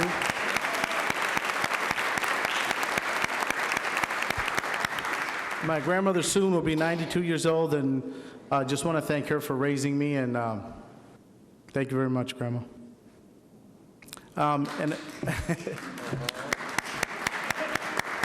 when I think about her journey here, which really built cities like Milwaukee, she came here from dirt floors, no education, and the courage she had. I mean, we think about things we're worried about or fearful today, but the courage she had to come here without knowing English, with my grandfather, working in foundries, law tannery, ended up retiring from Sorgel Electric, and just keeping our family going and just making every sacrifice available for us those are the stories, and those are the people we have to continually support in our community who need our help.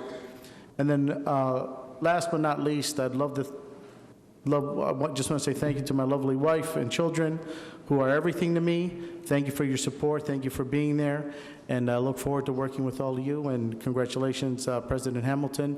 And thank you so much. Thank you.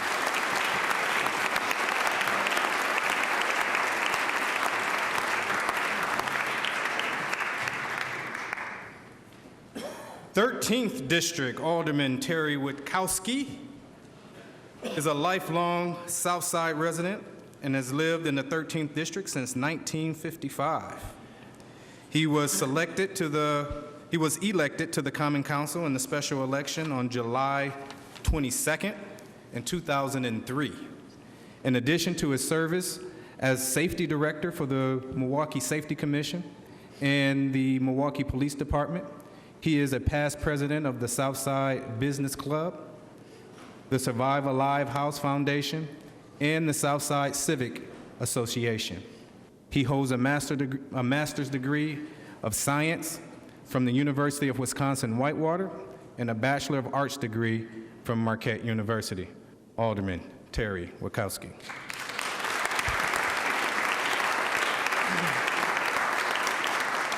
Thank you, Mr. President. And you forgot the part where I used to teach for UW-Whitewater, therefore I have this lesson plan with me this morning. But fortunately, that keeps me on track, and it will be a little shorter. I've got to start off by thanking hundreds and hundreds of people that have come forward to make sure that I came back as Alderman of the Garden District. It was very gratifying, and I do appreciate everybody's help. I especially want to thank my committee, 6 of them sitting back there today that helped, Greg Gorecki, my treasurer, Patricia Najura, and my significant other, Lee Carroll, keeps me on track for sure, Dean Brown, my brother Michael, and my legislative assistant, Scott Spiker, who, again, I can't say enough about. My extended family sitting here is Brian Simon, the chair of the Green Quarter in my district, Connie Wilson, the chairman of the Garden District Neighborhood Association, and over at the county, who's been my partner in a lot of different things, is Supervisor Jason Haas. I thank all of you for your help and welcome you here today. Being around for 44 years in city government, old guys always look back, so that's kind of what I'm doing here. I have seen very many councils through my years in management and aldermen here. The councils that were factions did not get very much done for the city of Milwaukee. The past 12 years, we've had a council that voted on issues, and people considered individual issues each time. And that's helped the city of Milwaukee move forward greatly. We faced a lot of challenges in this year. The first year I got here, our budget, we decided we were going to freeze taxes for people. And the next year, the state of Wisconsin decided they were going to cap taxes forever in Milwaukee. So we still live under a tax cap here. State shared revenue got frozen. We have made do. In Henry Meyer's day, we had 11,000 employees. Today, we have under 7,000. We have tightened the belt as we went along here. Today, in order to add people, we have to cut people. We have to cut services. So things are tight. For our 3 new members, welcome to the family here, where you now get to figure out how to do more with less, or less with less. It has been a challenge. Yet in this time, we've also dealt with the pension fund shortage.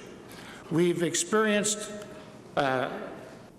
basically a downtown building boom and a building boom along the river. And people moving into our city, people moving into downtown, companies wanting to invest in downtown, companies wanting to move downtown. And this helps every district, whether it's in your district or not, it's all helping.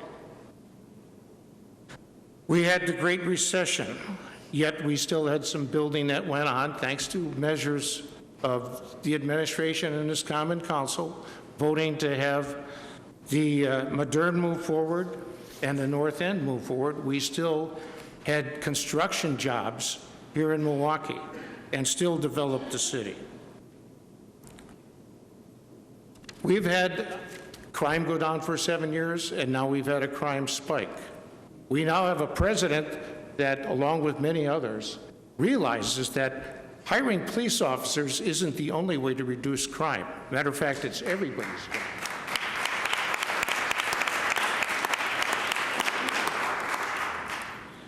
We've, along the way, dealt with the structural financial imbalance here.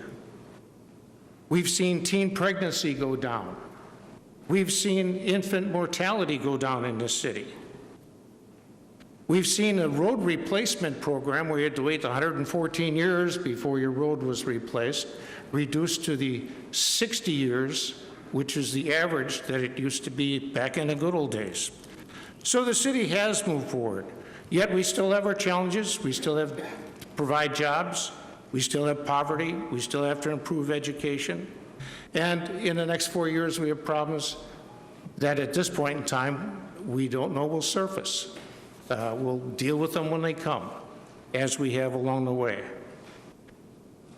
This council will be voting on, we'll see the completion of the arena in phase 1, and we'll be giving approval to blocks around it for phase 2. We'll see NML complete 2 buildings downtown, several blocks. We may see Johnson Controls put a corporate headquarters here or ask us for approval to do that. We may see completion of the convention center as something that we have to wrestle with. We'll see a completion of the streetcar and may see requests for additional expansions. All of these things provide jobs. And if you go back to the 3 problems of our challenges of jobs, poverty, and education, having all of this construction in Milwaukee, companies moving back to Milwaukee to provide jobs, it all helps us where we need to go. We all got elected out of our own district. It was our neighbors, it was the people of the Garden District voting in my election. But we're a city. We represent not only our district, but we represent the city. If a part of the city is not healthy, the city's not healthy. It's incumbent on us all to think in terms of the entire city, not just our own district. What happens to make the city healthy makes your district healthy as well. With that, I just want to urge this council to be one that considers issues and votes on each individual issue and helps advance this city, and let's just all move this city forward. Thank you.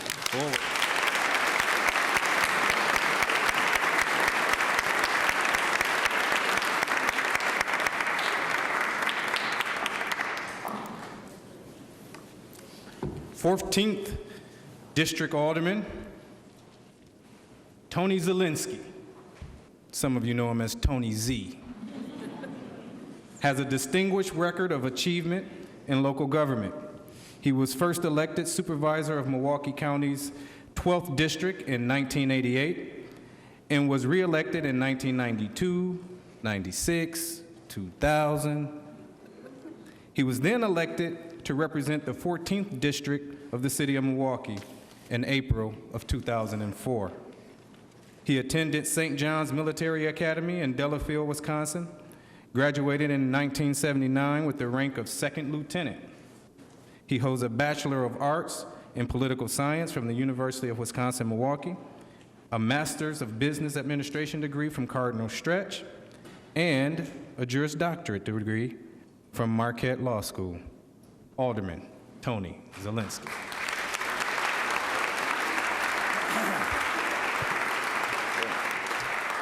This is the easy part of the job. Anyway, we're all here to serve the people of this community. So the people that I have here that are joining me are people that help me play a role into better serving the people of our community here. And I'll start off with my family. I'm the youngest of 5 kids. Excuse me, I got a little bit of a cold. I had a constituent that I met the other day who just hugs me, grabs me, shakes my hand, say, how's this going, congratulations. I say, how you doing? He goes, oh, I got this really bad cold. So excuse me for that. But anyway, I'm the youngest of 5 kids, and my parents were really demanding. They were like hard-working people, and I was the youngest of 5. And as you know, if you're the youngest, you get spoiled a little bit.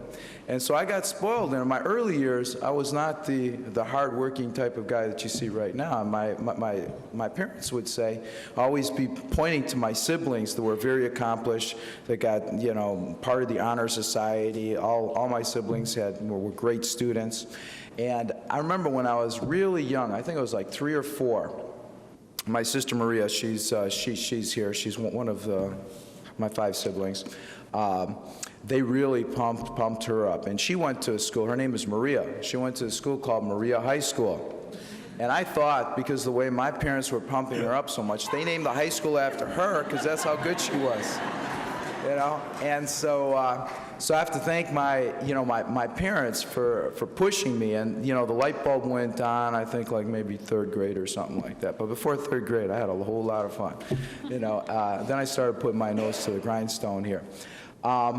Then the next phase, I went to St. John's Military Academy. I have an instructor from St. John's Military Academy that's joining me here right now. And I'll tell you, that had the most powerful impact of my life. I mean, you talk about campaigns. I know Mark Barkowski was talking how grueling these campaigns are, and other people have mentioned that as well. I'll tell you, when you start St. John's Military Academy as a new recruit and you're going through the new recruit training period, I'd rather go through my toughest campaign than go through that again. That's how tough that is. When you're 14 years old and you go through that kind of grueling regimen training, that prepares you for life. I didn't understand it at the time when I was at St. John's, you know, why everything was so tough and why they made everything so difficult. They just would come back and say, discipline. That's why you're doing this, to learn discipline.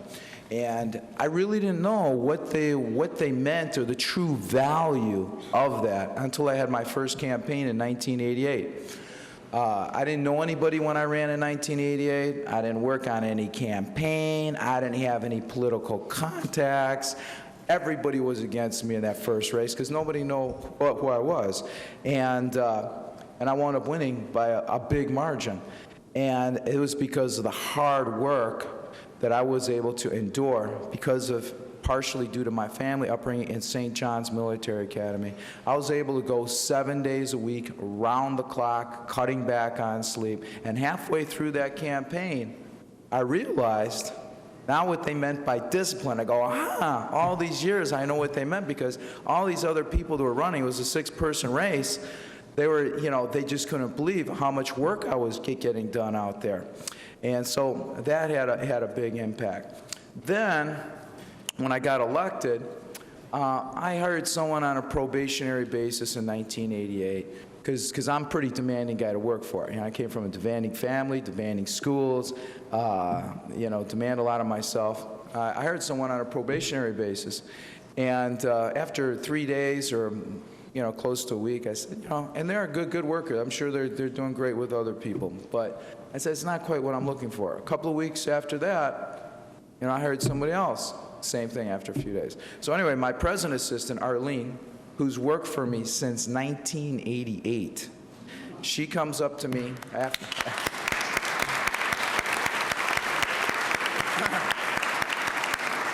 Other people have mentioned this, how important it is to have a good aide, you know. This is a living example of that. So anyway, I'm in this parade. She comes up to me at the end of the parade. She goes, you remember me? I voted for you. I had your sign on my lawn, blah, blah, blah, blah, blah. And I said, yeah, and we're talking. And I'm thinking, I think that you could possibly be a good aide. And she's all excited and stuff. And she's ready to quit her job. And I says, hey, wait a minute. Don't quit your other job. You know, this is what happened with these other 2 people. So hold on to your job. Take a leave of absence. So anyway, after 3 days, I told her, you can quit your other job. I can tell. That's what I'm looking for. So I didn't know this because everybody knows I'm very frank, very straightforward. I told her, you can quit the other job. I thought she knew me well enough. She didn't have to worry. She told me a couple of years later she kept her other job. She took leave of absence. She took vacation time. She worked both jobs. She stretched it out for like 8 or 9 months because she was petrified that I was going to remove her, you know, after the story that she heard. So just imagine, from 1988 to this day, she's worked for me. And that says a lot, because I am a tough guy to work for, I'm going to tell you. So again, thank you, Arlene, for doing a great job over there.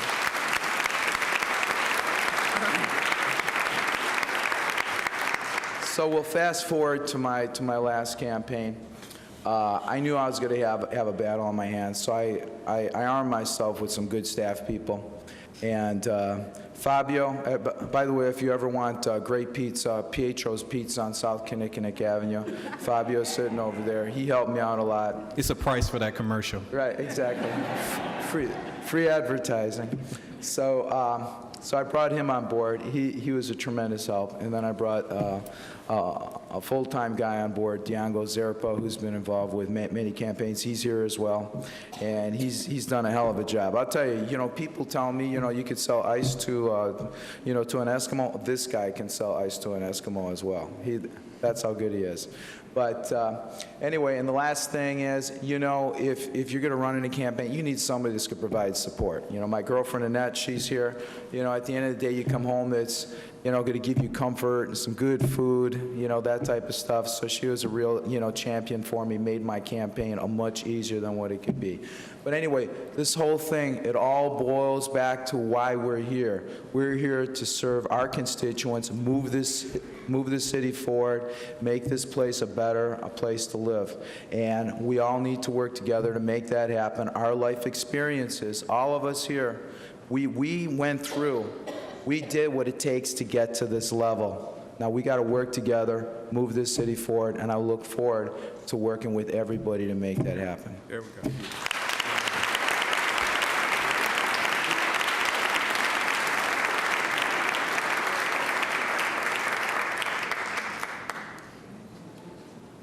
All right, if y'all look in the top drawer, it's going to be some earmuffs underneath there. Y'all can try to put those on for this next one. 15th District Alderman, Russell Stamper II.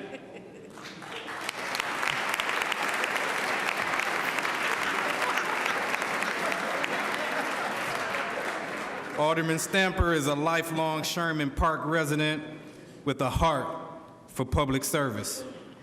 He was first elected to the Milwaukee Common Council in 2014. After graduating from Mesmer High School, Alderman Stamper received his bachelor's degree of science in computer science from Alabama State University. He then returned to Milwaukee and completed his MBA at Cardinal Stretch University.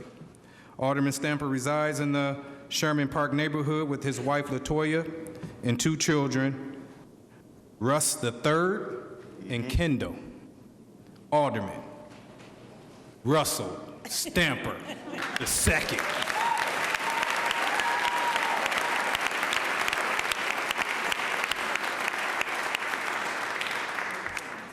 Good afternoon, everyone.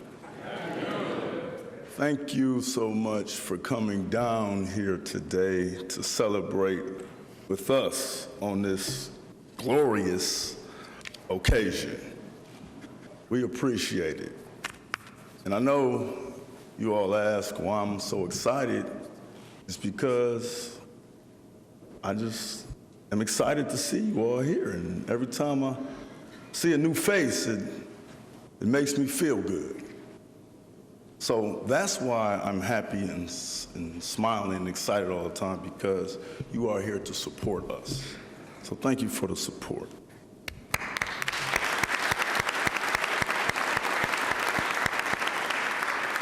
Thank you to Alderman Michael Murphy for the last 2 years of leadership.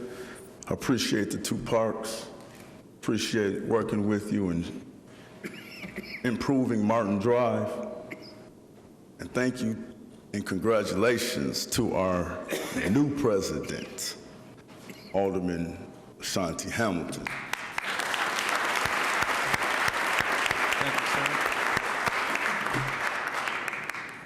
Thank you to the great residents of the 15th Aldermanic District. So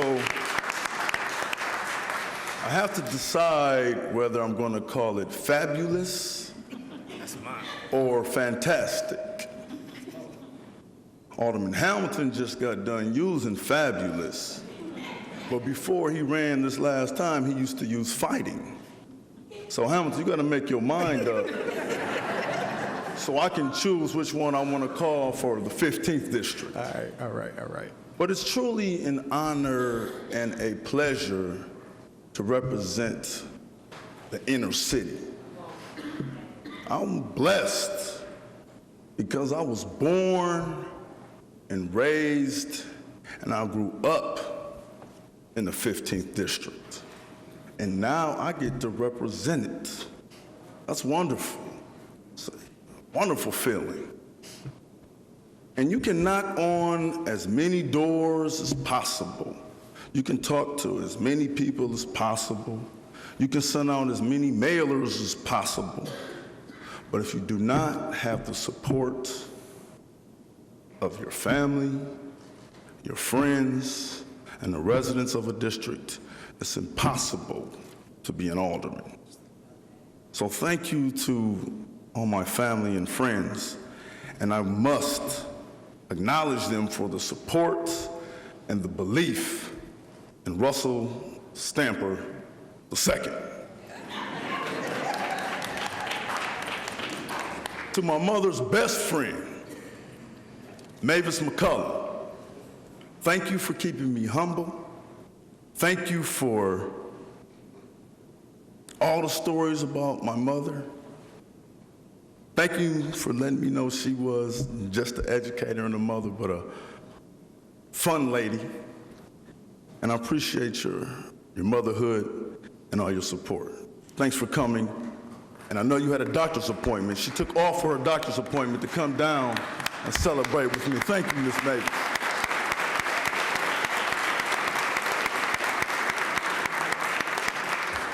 Having two parents in a household is a blessing. I had two parents growing up. I had my dear mother, Dr. Virginia Stamper, who spoke 7 languages, and I had my father, Judge Russell Stamper Sr. My mother taught me the importance of education. My father taught me the importance of discipline and integrity. Never compromise your integrity. I don't care what it is, because that's all you have. That's all you got. I will never compromise my integrity, 15th district. And thank you for voting for me again. So Pop, thank you for coming. It's good to see you. And I appreciate all your support. I want to acknowledge his wife, Libby, who makes the best jambalaya rice that I have ever tasted. And Team Stamper, thank you so much for coming down today and for your support and putting up with me during a campaign. I have some members I'd like to mention. Leela Huntley, Michael Brewer, 3rd grade friend, Camille Mays, Sherry and her husband, O, where we transformed 38th Street, got 2 parks over there, some speed bumps, and everybody on the block is engaged. That's what we do when we have involved neighbors. Thank you, Sherry and O, wherever you are.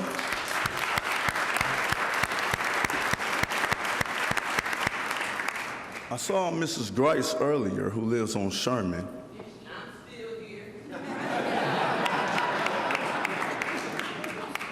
This is the only house on Sherman that would not let me put a sign in her yard.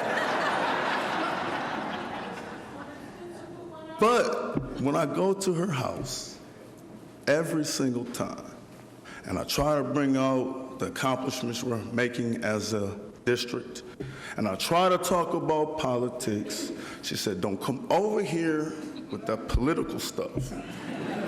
how's your family? How you doing? And every time I draw back, she corrects me and said, we don't talk politics over here. Ms. Grice, thank you for coming. I appreciate your support.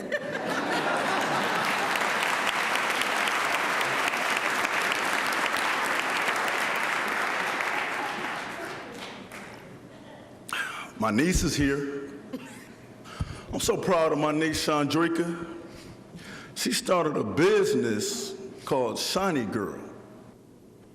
Now, when I was the county supervisor, she asked me for a job. I got her an interview, but they didn't deliver. So I didn't know I didn't know what to do. I felt like, as an elected official, you should automatically accept my recommendation. But they didn't accept it. But so what she did was start her own business called Shiny Girl. And congratulations on that. And women and men, make sure you support her and get some of her gear. Thank you.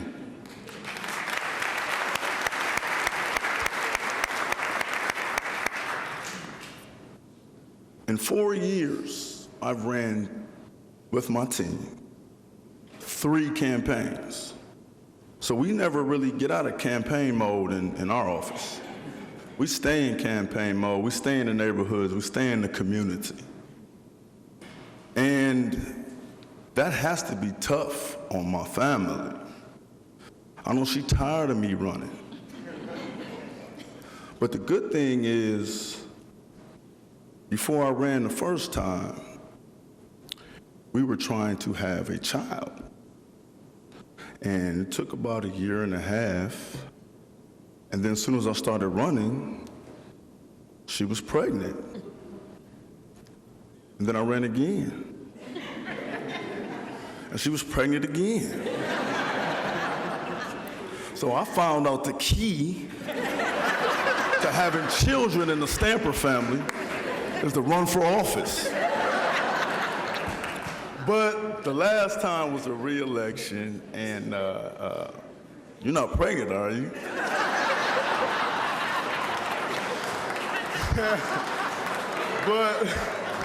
but I have to. There's no way in the world you could run for office unless you have a beautiful, loving, and caring wife at the house who loves you and loves what you want to do. My wife, LaToya Stamper, loves me, number one, but she also loves what I want to do. And I want to change this district and change our community with the help of you all. So thank you, baby, for all your support and love.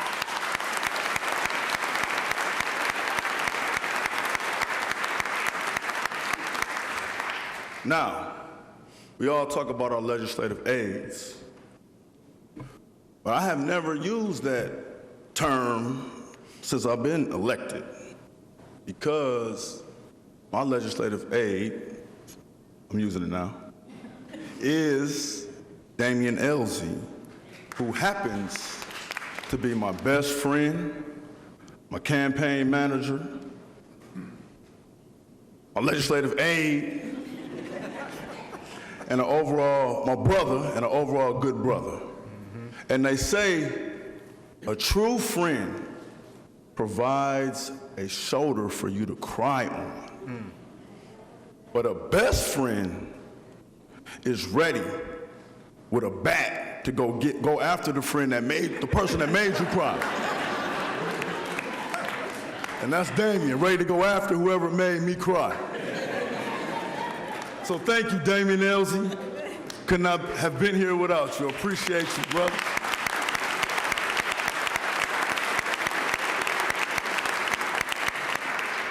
To my predecessor, Alderman Hines, thank you for all your mentorship and your support. You represented the district well. I wish you were here. I saw your family here, but I got to give much respect to President Hines for all of his support and all of his help. And he lives down the street from me, and I just want to thank him for his support and me trying to fulfill these huge shoes. So thank you, President Alderman Hines.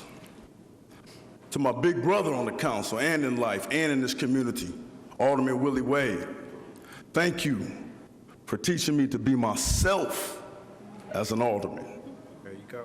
Thank you for helping me to look at government as a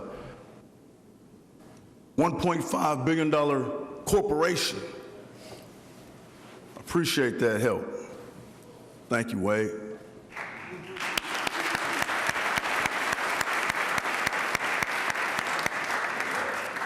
And another part of my campaign team, a mentor of mine, a supporter of mine, a brother who taught me the importance of remembering names,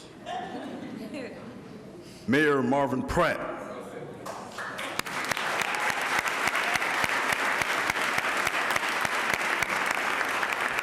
I bet you he know everybody's name in here. He does it with so much ease. Thank you for being a leader in this city, and we appreciate it.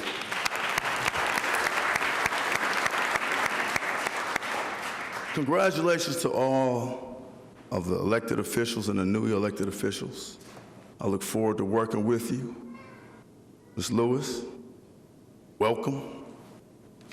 Beautiful sister, to go along with another beautiful sister. It's two of y'all. Chevy Johnson. Somebody said you want to be called Cavalier now.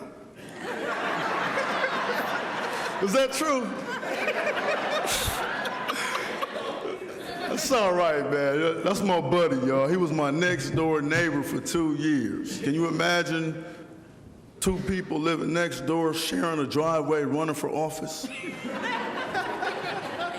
We did that, though. We always respected each other. And he's a good friend of mine and a real good brother. Congratulations, Chevy. Or Cavalier, which one is it?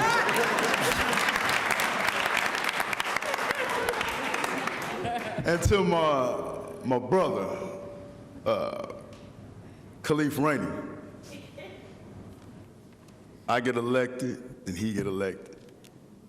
I get elected, and he get elected.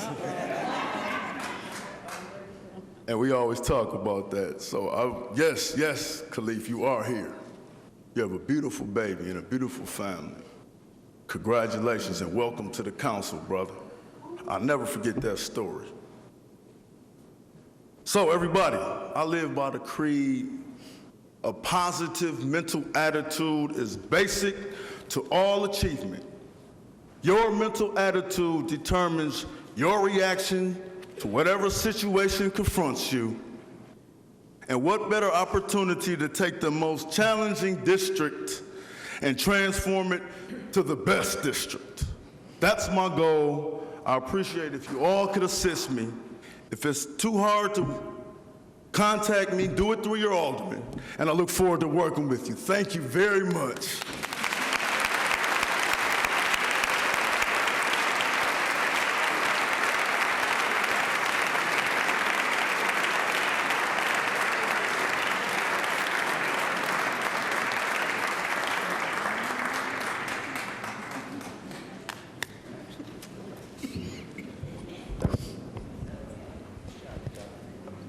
This is your Milwaukee Common Council.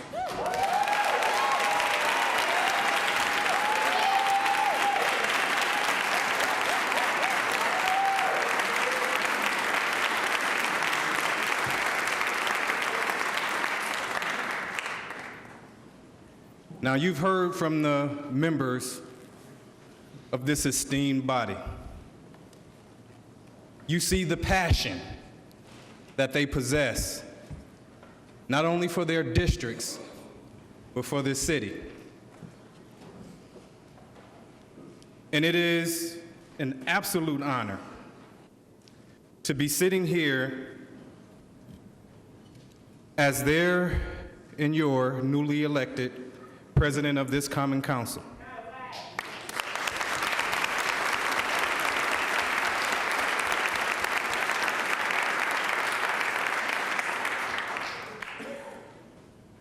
but being on the board of the directors of a $1.5 billion corporation, Alderman Wade, it's no easy task. And it feels good to be in the room. I'm glad we've had an opportunity to get to know one another. Because the heavy lift of actually doing this work, it's not easy. And as one of my brothers on the council always says, on the other side of every yes, it's a no. And on the other side of every no, there's a person that was begging you to say yes.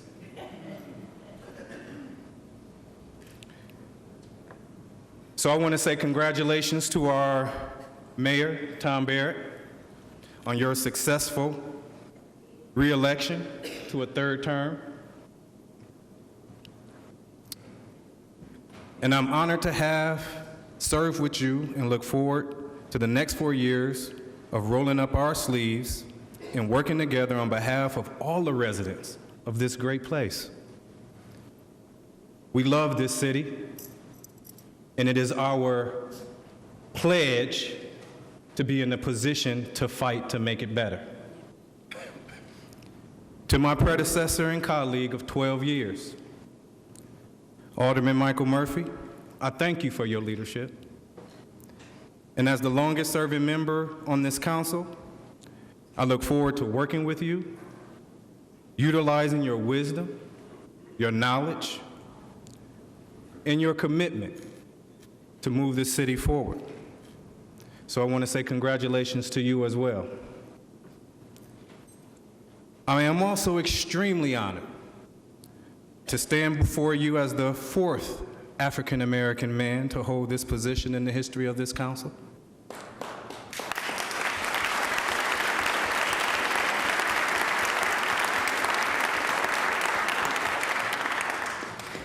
You know, history means a lot to me, because none of us get anywhere on our own.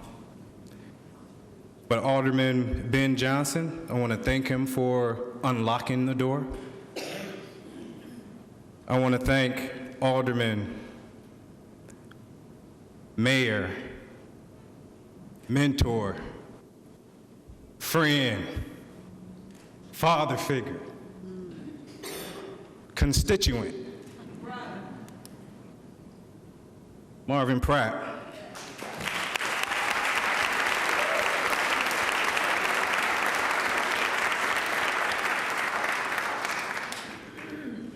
The door was unlocked, but he still kicked it in. And I want to thank Alderman Willie Hines. His form of leadership was a style of building bridges. And that's what he did once he walked through that door. He attempted to build bridges. So coming behind the men, I am honored to walk in your footsteps. I recognize that the responsibility that you carried was a heavy one, and look forward to the challenge. So I salute all of you for blazing the trail and enabling me and all of my colleagues to continue to work to build towards a bigger and brighter future for this city. I want to thank all of you who spoke on this platform earlier. You represent the wonderful diversity that this city has to offer. This is a beautiful city.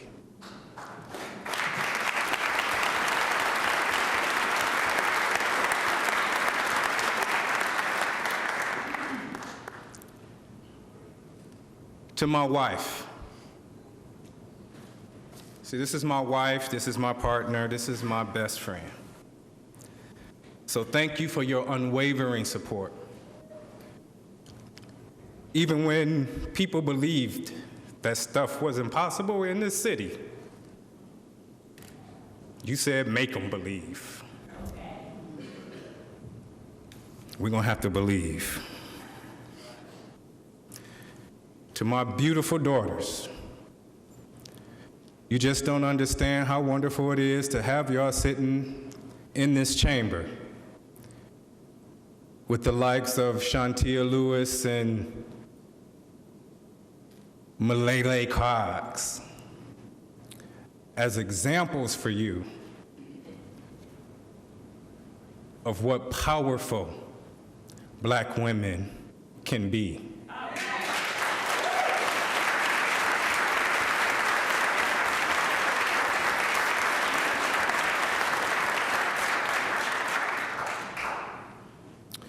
You definitely are my greatest gifts. You make me laugh. You keep me hip. That's not cool? You keep me fresh. They saying stop. But you also keep me humble. And you remind me of why the work that we do in this city is so important. You have to inherit something better that was given to us. To our Lisa. All right, like Alderman Stamper, I don't know what to call her. Our legislative assistant would be too small. But I need to thank you for your unquestionable loyalty, unshakable dedication to the residents of the First, but also to me personally. I know I got somebody that's watching my back.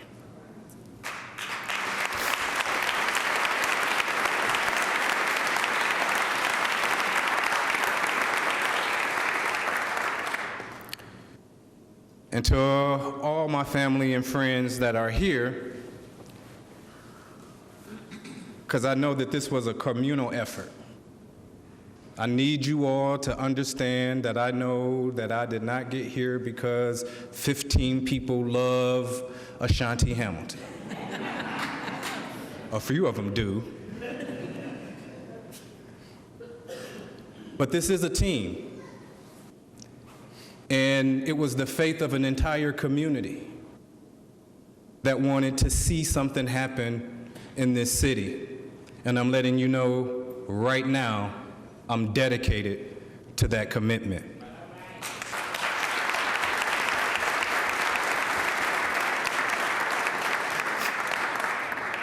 We have a number of residents here from the Fighting Fabulous First.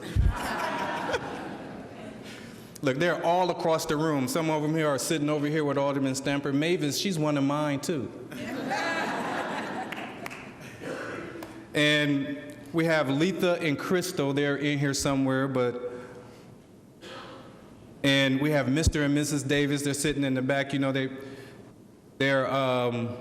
Mr. Davis is brothers to Alderman Joe Davis, but he's gonna let you know right now that he's an independent man and he's running his block watch over on Villard, and he's the mayor of that area over there. So he didn't lose his election, Mayor Barrett.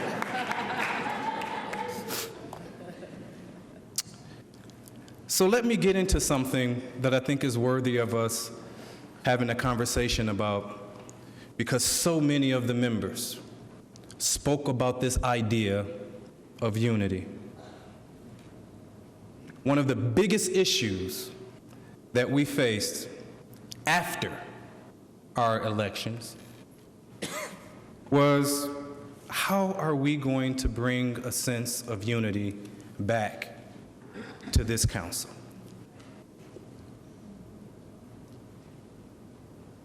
It should be no secret to any of you sitting on this floor, this is a divided body. We're not trying to stay that way. So I want to thank Alderman Tony Zielinski, because he was one of the first people to stand up and say, we are going to build a bridge between the South Side and the North Side. That bridge that we used to call the 6th Street Viaduct, that they called the longest bridge in the world because it separated two cultures that could not even fathom working together on any issue. That bridge doesn't have to be that long. Too many things that we have in front of us right now that we agree upon can't be derailed because ideologically we refuse to agree.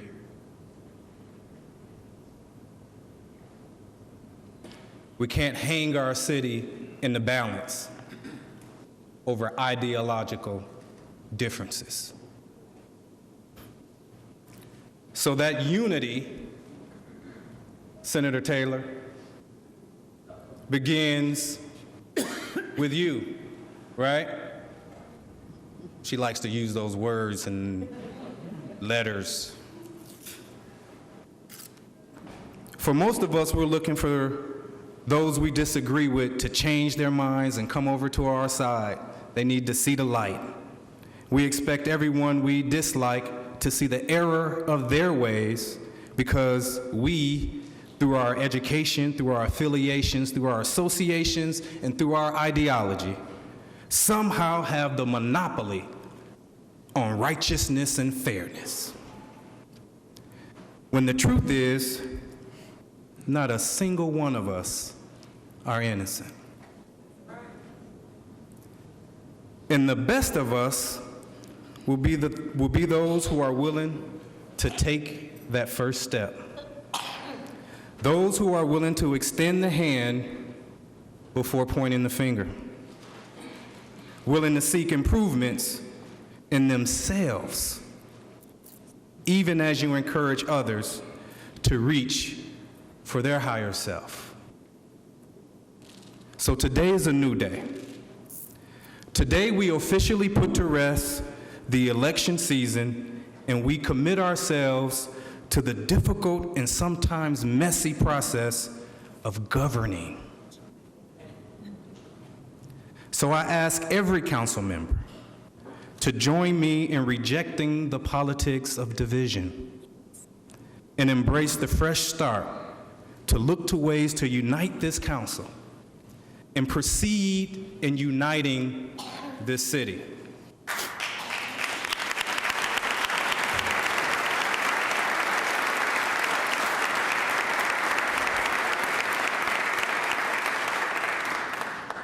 Secondly, we've been elected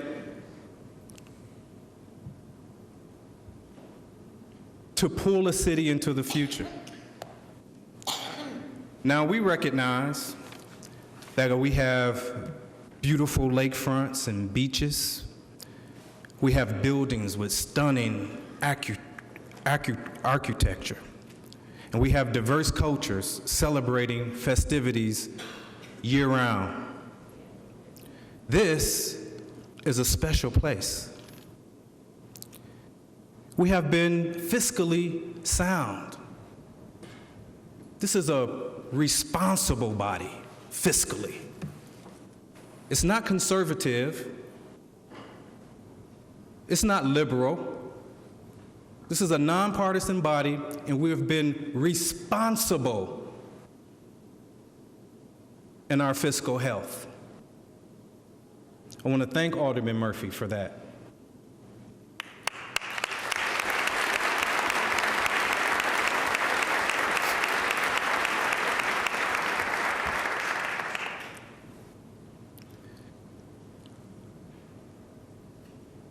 Alderman Wachowski mentioned that we have one of the best credit ratings of any municipality in this state. We're one of the few fully funded pension programs in the entire nation. We have a great deal to be proud of. But if we were to tell the whole truth about our great city, we would have to admit that it has not been as proactive with addressing the needs stemming from the gross, concentrated poverty that exists in our city. And so now, our city has become infamous for its racial disparities, in education, in employment, incarceration rates. And despite that reality, understanding that these are overwhelming statistics sometimes, they may seem insurmountable. You and I have to recognize that these are opportunities. And so I need you to believe. I need you to believe that it is no miracle for the city of Milwaukee to lead its peer partners in everything positive and leave them in the dust on everything negative. We don't need to have a repeated discussion and debate about what the statistics are. We know the conditions that our communities are in. Let this be the collective call for us to answer a change in our city. Don't let this body be the cesspool of division that we see on every other level.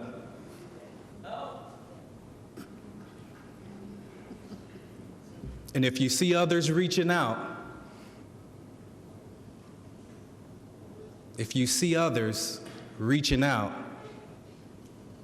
who traditionally have not done so, maybe it's time for you to do the same.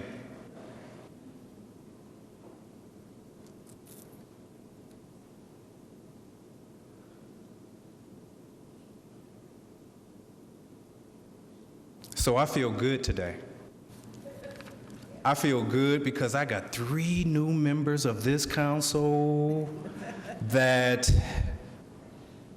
told me to my face that they want to hold me accountable. They want to make sure that we stay committed to this agenda. So this is what I know to be true. I know that I've watched that young man, Khalif Rainey, in high school. His wife was in my honors class. He couldn't be in it. This is the truth. Matter of fact, he got kicked out of class that would have to come to my class because of getting other teachers' problems. He asked too many questions. But keep that curiosity. That got you here. I know that the future of this city is in capable hands. Shantia Lewis, powerful. Great things are coming down the pipeline for you. And Chevy, his mama called him Chevy, I'm gonna call him Chevy.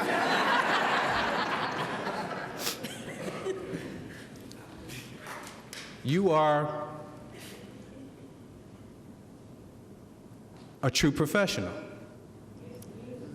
You know this environment. Be true to who you are.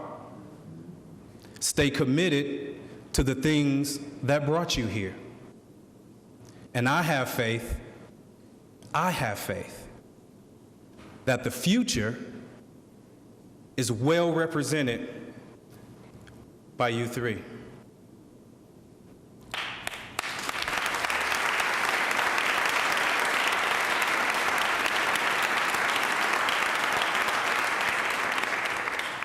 And just so that we can get on with this program, I'm gonna let you know that this is a pretty big gavel. And anybody, on this council, in this city, who's willing to be an obstructionist to the agenda that we know will pull our city forward, because of Russ Stamper, I know y'all heard him, right? Did y'all hear Mark Borkowski? Did he seem scared of anybody?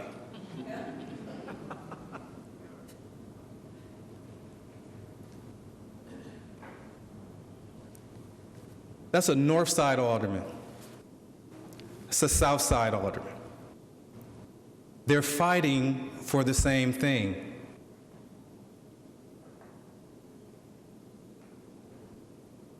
If you want to be an obstructionist to the agenda to pull this city forward,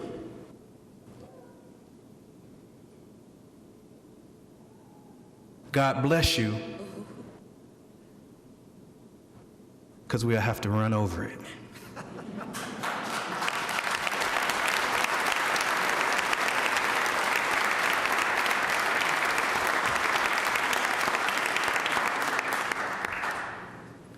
And I'm still the nice guy. Our next order of business is the swearing in of the city attorney. Will the city attorney-elect, Grant F. Langley, please come forward?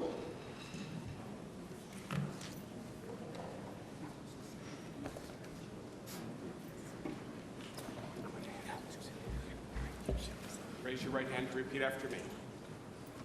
I, Grant Langley, I, Grant Langley, who have been elected to the office of city attorney, swear that I will support the Constitution of the United States Constitution of the United States and the Constitution of the state of Wisconsin, and will faithfully discharge the duties of this office to the best of my ability. Congratulations.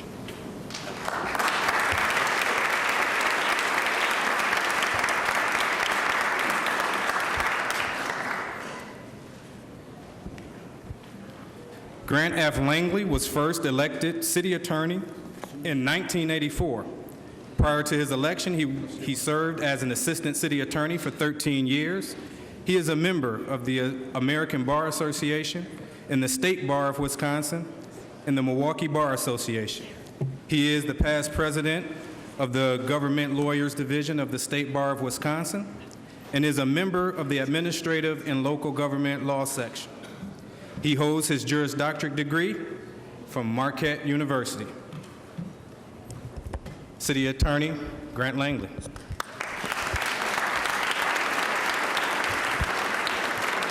Thank you very much. First of all, just a little story.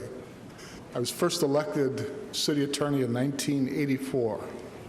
Ran against the incumbent city attorney. It was a very difficult race, a long campaign.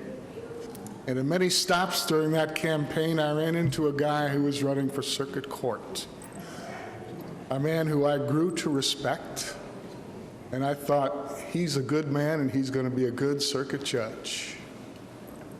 He was a good role model to a member of the Common Council now. It was Russell Stamper back in 1984. Quite a guy.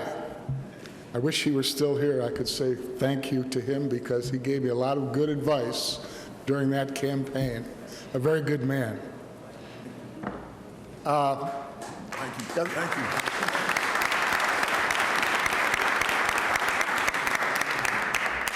I heard Bob Donovan say that his father was 98. And as I was sitting there, I was thinking, boy, that means I could have 6 more terms if I lived that long. No, really, it has been a thrill for me for the last 32 years, and I look forward to the next 4. This is a great group of council members. I congratulate the mayor. I congratulate all the new members of the Common Council and the returning members of the Common Council. We will work well together. I promise you that. We won't always agree, but we will always be respectful, and from my perspective, we will give you the best legal advice that we can give you. You may not always like it, but it will be the best. First of all, I'd like to thank my 2 sons. They couldn't be here today, but we all know that family comes first, and they have been my biggest supporters for these many years. Great sons, Certainly very supportive since my wife passed away a couple years ago. Great kids, and they are the rock. They are the ones who convinced me to run once more. They know that I love the job, and they know that I love this city. So I thank them, Mike and Jeff. I wish they could have been here today, but it simply didn't work out. One of the reasons I've been successful as city attorney and reelected as many times as I have been reelected is because of my staff. And I would like to take this opportunity to thank them. First of all, my 4 deputies, Miriam Horwitz, who heads our litigation team, an outstanding litigator, and she has just done a wonderful job over the last several years with some of the most difficult legal issues we have faced in the time that I've been city attorney. Extremely difficult. Adam Stevens, who heads our neighborhood revitalization section, may become the most important section in the office in the coming days, months, and years. Obviously, a number of comments were made focusing on neighborhood revitalizations, the things we need to do to improve neighborhoods. We're doing a lot of that now, and there's a lot of more things that we can do. Adam is a wonderful lawyer, very skilled lawyer, and certainly is looking forward to working with all of you. My most recent appointee is Mary Shanning. She heads our real estate and development section. And obviously, you've heard about a lot of the development going on, especially in the downtown area. The city is involved in every major project, and we're there to protect the legal interests of the city, and Mary Shanning is doing an outstanding job. Finally, there's Vince Michella. And I like to say that his group of lawyers does everything else. Everything else. I'd be remiss if I didn't recognize my support staff. Dick Withers, who's our office manager, has been with the city for a number of years and has done an excellent job as my office manager over the last year or so. Unfortunately, we'll be losing him in about a month because he's retiring. Bob Joram, our tech guy, just guided us through upgrade of all of our hardware and software. We are now competitive with every major law firm in the city in terms of technology. Mary Lyles, sitting over there. Mary heads my ordinance enforcement staff in the police administration building. She was appointed last year, and she's doing an outstanding job. And finally, I'd be remiss if I didn't recognize Laura Bergner. Laura has been my assistant since the day I took office back in 1984, doing an outstanding job. I have an open door policy. Anyone can walk in and talk to me in the office. My door is virtually always open, except that Laura sits at the desk outside the door. So she's kind of the gatekeeper, and she's done an excellent job. My success in great measure is due to Laura Bergner, and I thank her. Laura? The other reason why I've been so successful is the staff.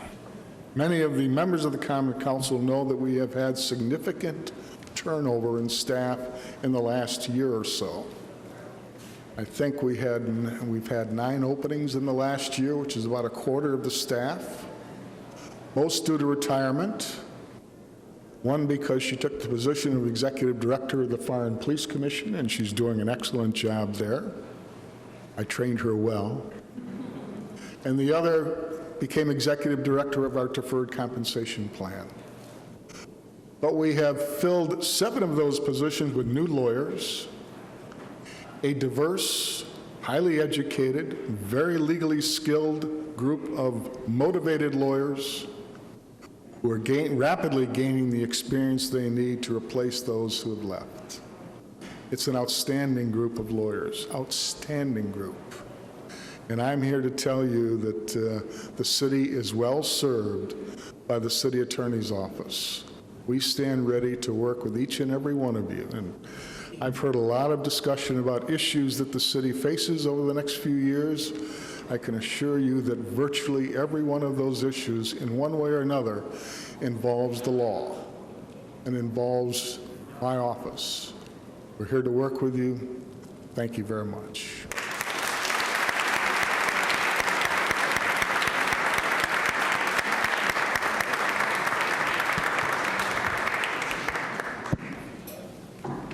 Thank you, Grant. Our next office is that of the City Comptroller. Will the Comptroller-elect, Marty Matson, please come forward? Raise your right hand. Repeat after me. I, Martin Madsen, I, Martin Matson, who have been re-elected who have been re-elected to the office of City Comptroller, to the office of City Comptroller, swear that I will support swear that I will support the Constitution of the United States the Constitution of the United States and the Constitution of the State of Wisconsin, and the Constitution of the State of Wisconsin, and will faithfully discharge the duties of this office the duties of this office to the best of my ability. to the best of my ability. Congratulations. Thank you.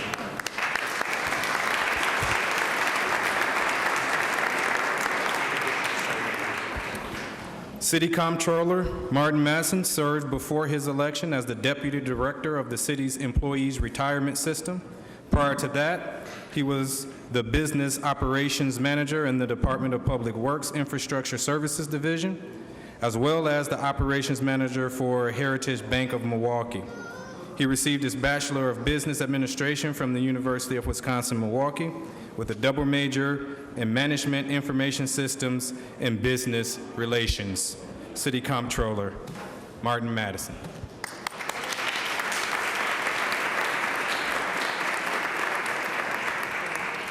Good afternoon. I'm Marty Matson, and I am your City Comptroller.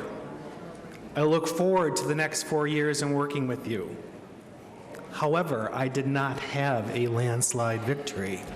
That means I have some work to do, to reach out to community organizations, and over the summer I hope to reach out to each and every council member if you are willing to talk about the past 4 years and the path forward for the next 4 years.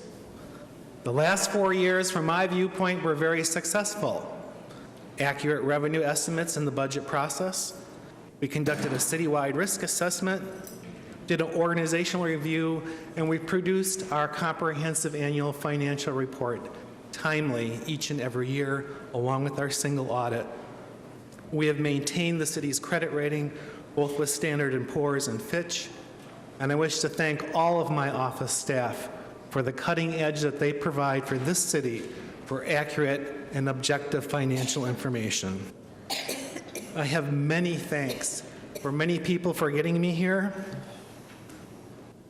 in particular Vi and Glenn and Rocky and Melissa, Sherry, Greg, Paul, and a whole team of people, volunteers, who distributed over 10,000 literature drops in support of my candidacy.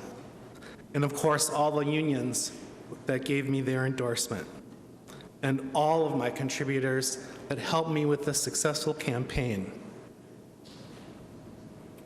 And then mostly I'd like to thank my family, my brothers and sisters who have supported me, my children, and both my parents are now gone, and my in-laws have replaced them.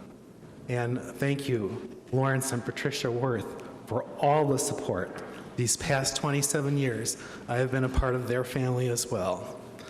And last but not least, to the love of my life, my wife, Diana, without whose support I would not be standing before you today. Thank you. And I look forward. I am both humbled and exhilarated at being reelected and look forward to the next 4 years. Thank you.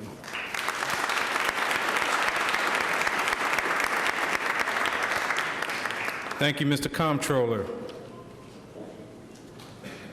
We will now witness the swearing in of the City Treasurer. Will the City Treasurer-elect, Spencer Coggs, please come forward?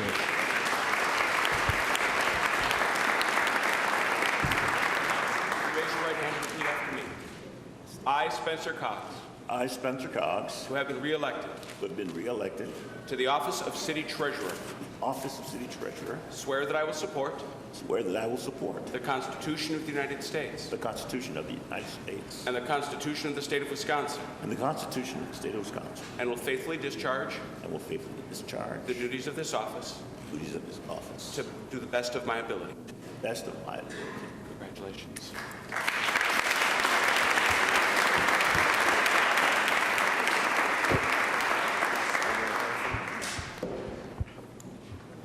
City Treasurer Spencer Cox, prior to his election as treasurer, served as a member of the state legislature for 29 years.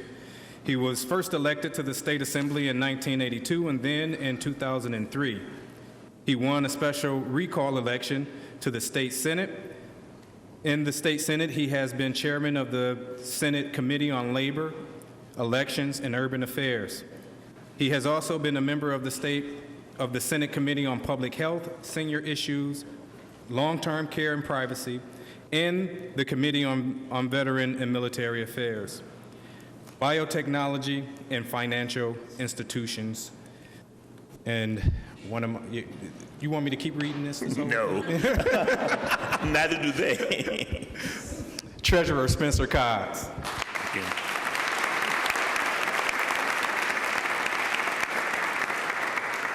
Thank you, and really good afternoon to you all. When I was getting the oath administered to me, at the end, I wanted to say, "So help me God." And the reason is, God is good.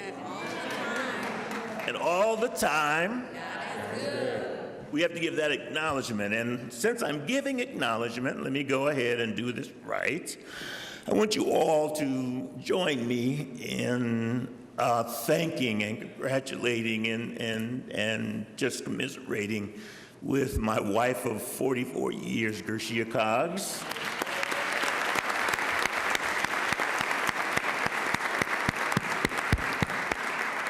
She's over there sitting with my very bestest friend in the entire universe, Toussaint Bell. Give him a round of applause. He doesn't care about politics, but you know, that's a good thing. Over in the gallery, I have my cousin, Carol, a couple of sisters-in-law. Oh, and there's my sister-in-law, Bama, and her son, Sir. We have a bunch of relatives here, my stepmom, my sister, Sandra, my cousin, Leon, who is also an elected official. All these people, Lele stole and brought them over here. I could have had them, but no, she stole them over there. They had a better seat. And the guy who just yelled out there, he might as well be a relative. He is my brother. He represents my office, because right now, as we're sitting here and having a good time, the office of the city treasurer is fighting and working hard for you citizens every day. Right now, they are working. I want to thank them. Please join me in thanking them. But more than that, Jim Claybor has been around longer than most people in this building. And that's a good thing. That's a very, very good thing. He knows where all the bodies are buried. He's the person that, you want to talk to Spencer? No, I want to talk to Jim. Okay. He's the person, he's south side, I'm north side. They said it would never last, and yet he is still here with me. His lovely wife, Diane, has said that he can come out and play with me for another 4 years. Please welcome Jim and Diane Claybor.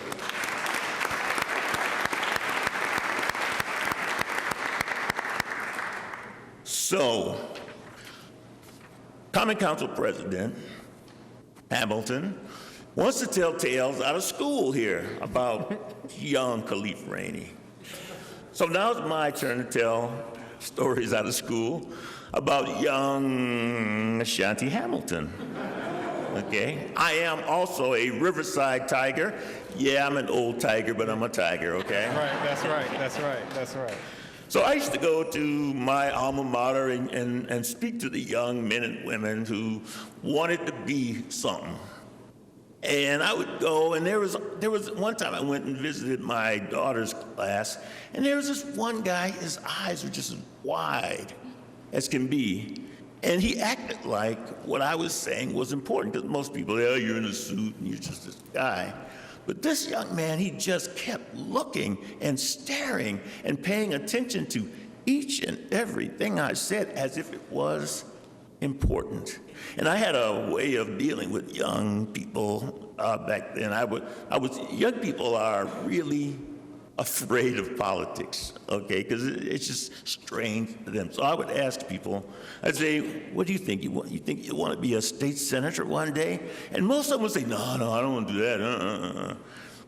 I asked young Ashanti Hamilton, what about you? You want to be a state senator or somebody in public office? Well, I want to serve people. And I said, look at you. Look at you. A few years later, a few more than a few years later, I heard this young Ashanti Hamilton person was running for alderman in an area that I represented, New Hampton Gardens. Everybody knows me at New Hampton Gardens. I can go there today and get the best pecan pie you ever tasted, okay? They love me over there. And young Ashanti Hamilton was over there talking to the people about wanting to run for alderman. And he looked about 14 years old. He looks about 15 now, okay? And he was talking to people, and they were kind of, paying attention, but not really. And so I got up and I said, listen, this young man really has enthusiasm. He's the kind of person that we need. And I'm going to vote for him. Now, I don't know, where he got his votes, but I know he got each and every vote from New Hampton Garden. That is very true. And I said, Johnny May, you introduced me to Johnny May Jones. Oh, yeah. And I said, look at you. Look at you. Now he's the Common Council president. And I got to say, look at you. Look at you.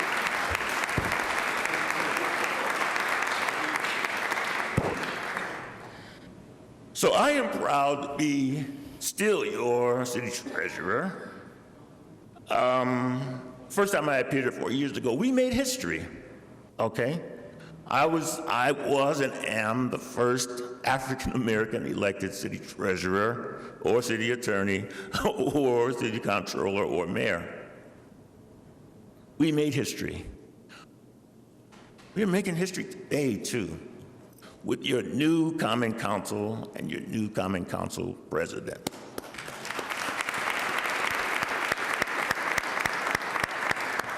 We've doubled the women on the Common Council. I'll take credit for that. I got to tell you, when they were applauding earlier, you just went crazy. It was great to see. And the women here are extremely proud of you and Shantia. You all, I know, will give them something more to be proud of. And I can't be prouder, too. I know Shantia's people. Malele, I know your people. And I think they'd be proud of you. When I got here 4 years ago, I promised you I would do the best job possible. And with Pay at the Bank, we have eliminated those long lines that you've seen in the past. They don't exist anymore. Yeah, I know. I think you're right. You're right. And what I'm really proud of is that 700 people have kept their homes out of foreclosure.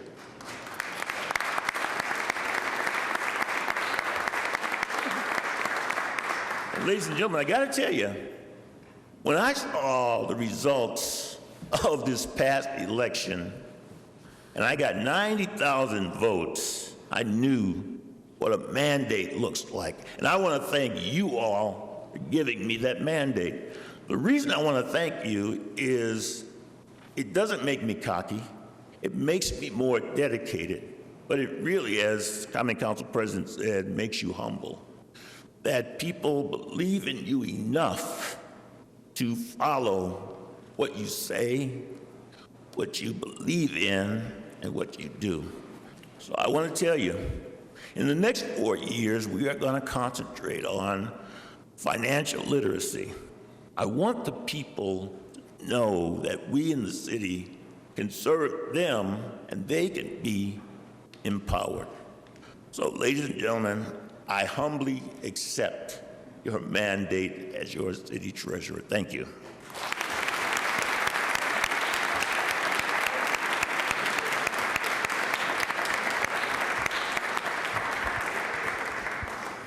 Treasurer Spencer Coggs, always giving us something to look up to.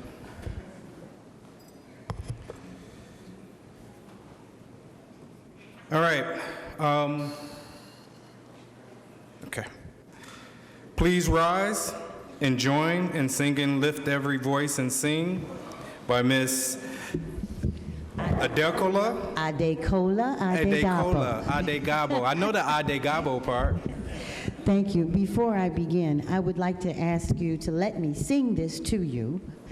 And the first time I ever was able to appear at a political function as a singer was at the rites of the Honorable Val Phillips, who drugged me around a lot. And I have watched the 3 new people grow up. So I got a little history here. But I also want to thank this honor and say that this honor came to me quite by default. They wanted my daughter, Naima, but she is now a citizen of the grand state of Tennessee, so this honor comes to me. Thank you. And do remember, as you contemplate the words of this song, it has new meaning because we are not in a post-civil rights era. Lift every voice and sing till earth and heaven ring, ring with the harmonies of liberty. Let our rejoicing rise high as the listening skies. Let it resound loud as the rolling sea. Sing a song full of the faith that the dark past has taught us. Sing a song full of the hope that the present has brought us. Facing the rising sun of a new day begun. Let us march on till victory, victory is won.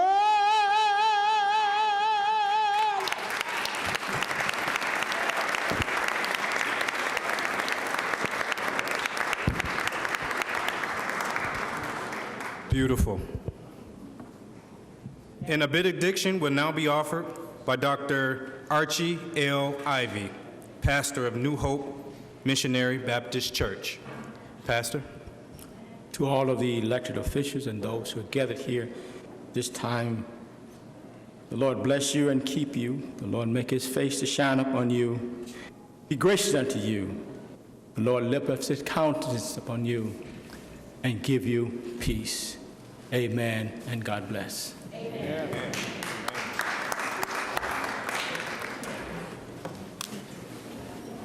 That concludes the business of this meeting. Thank you all for coming today.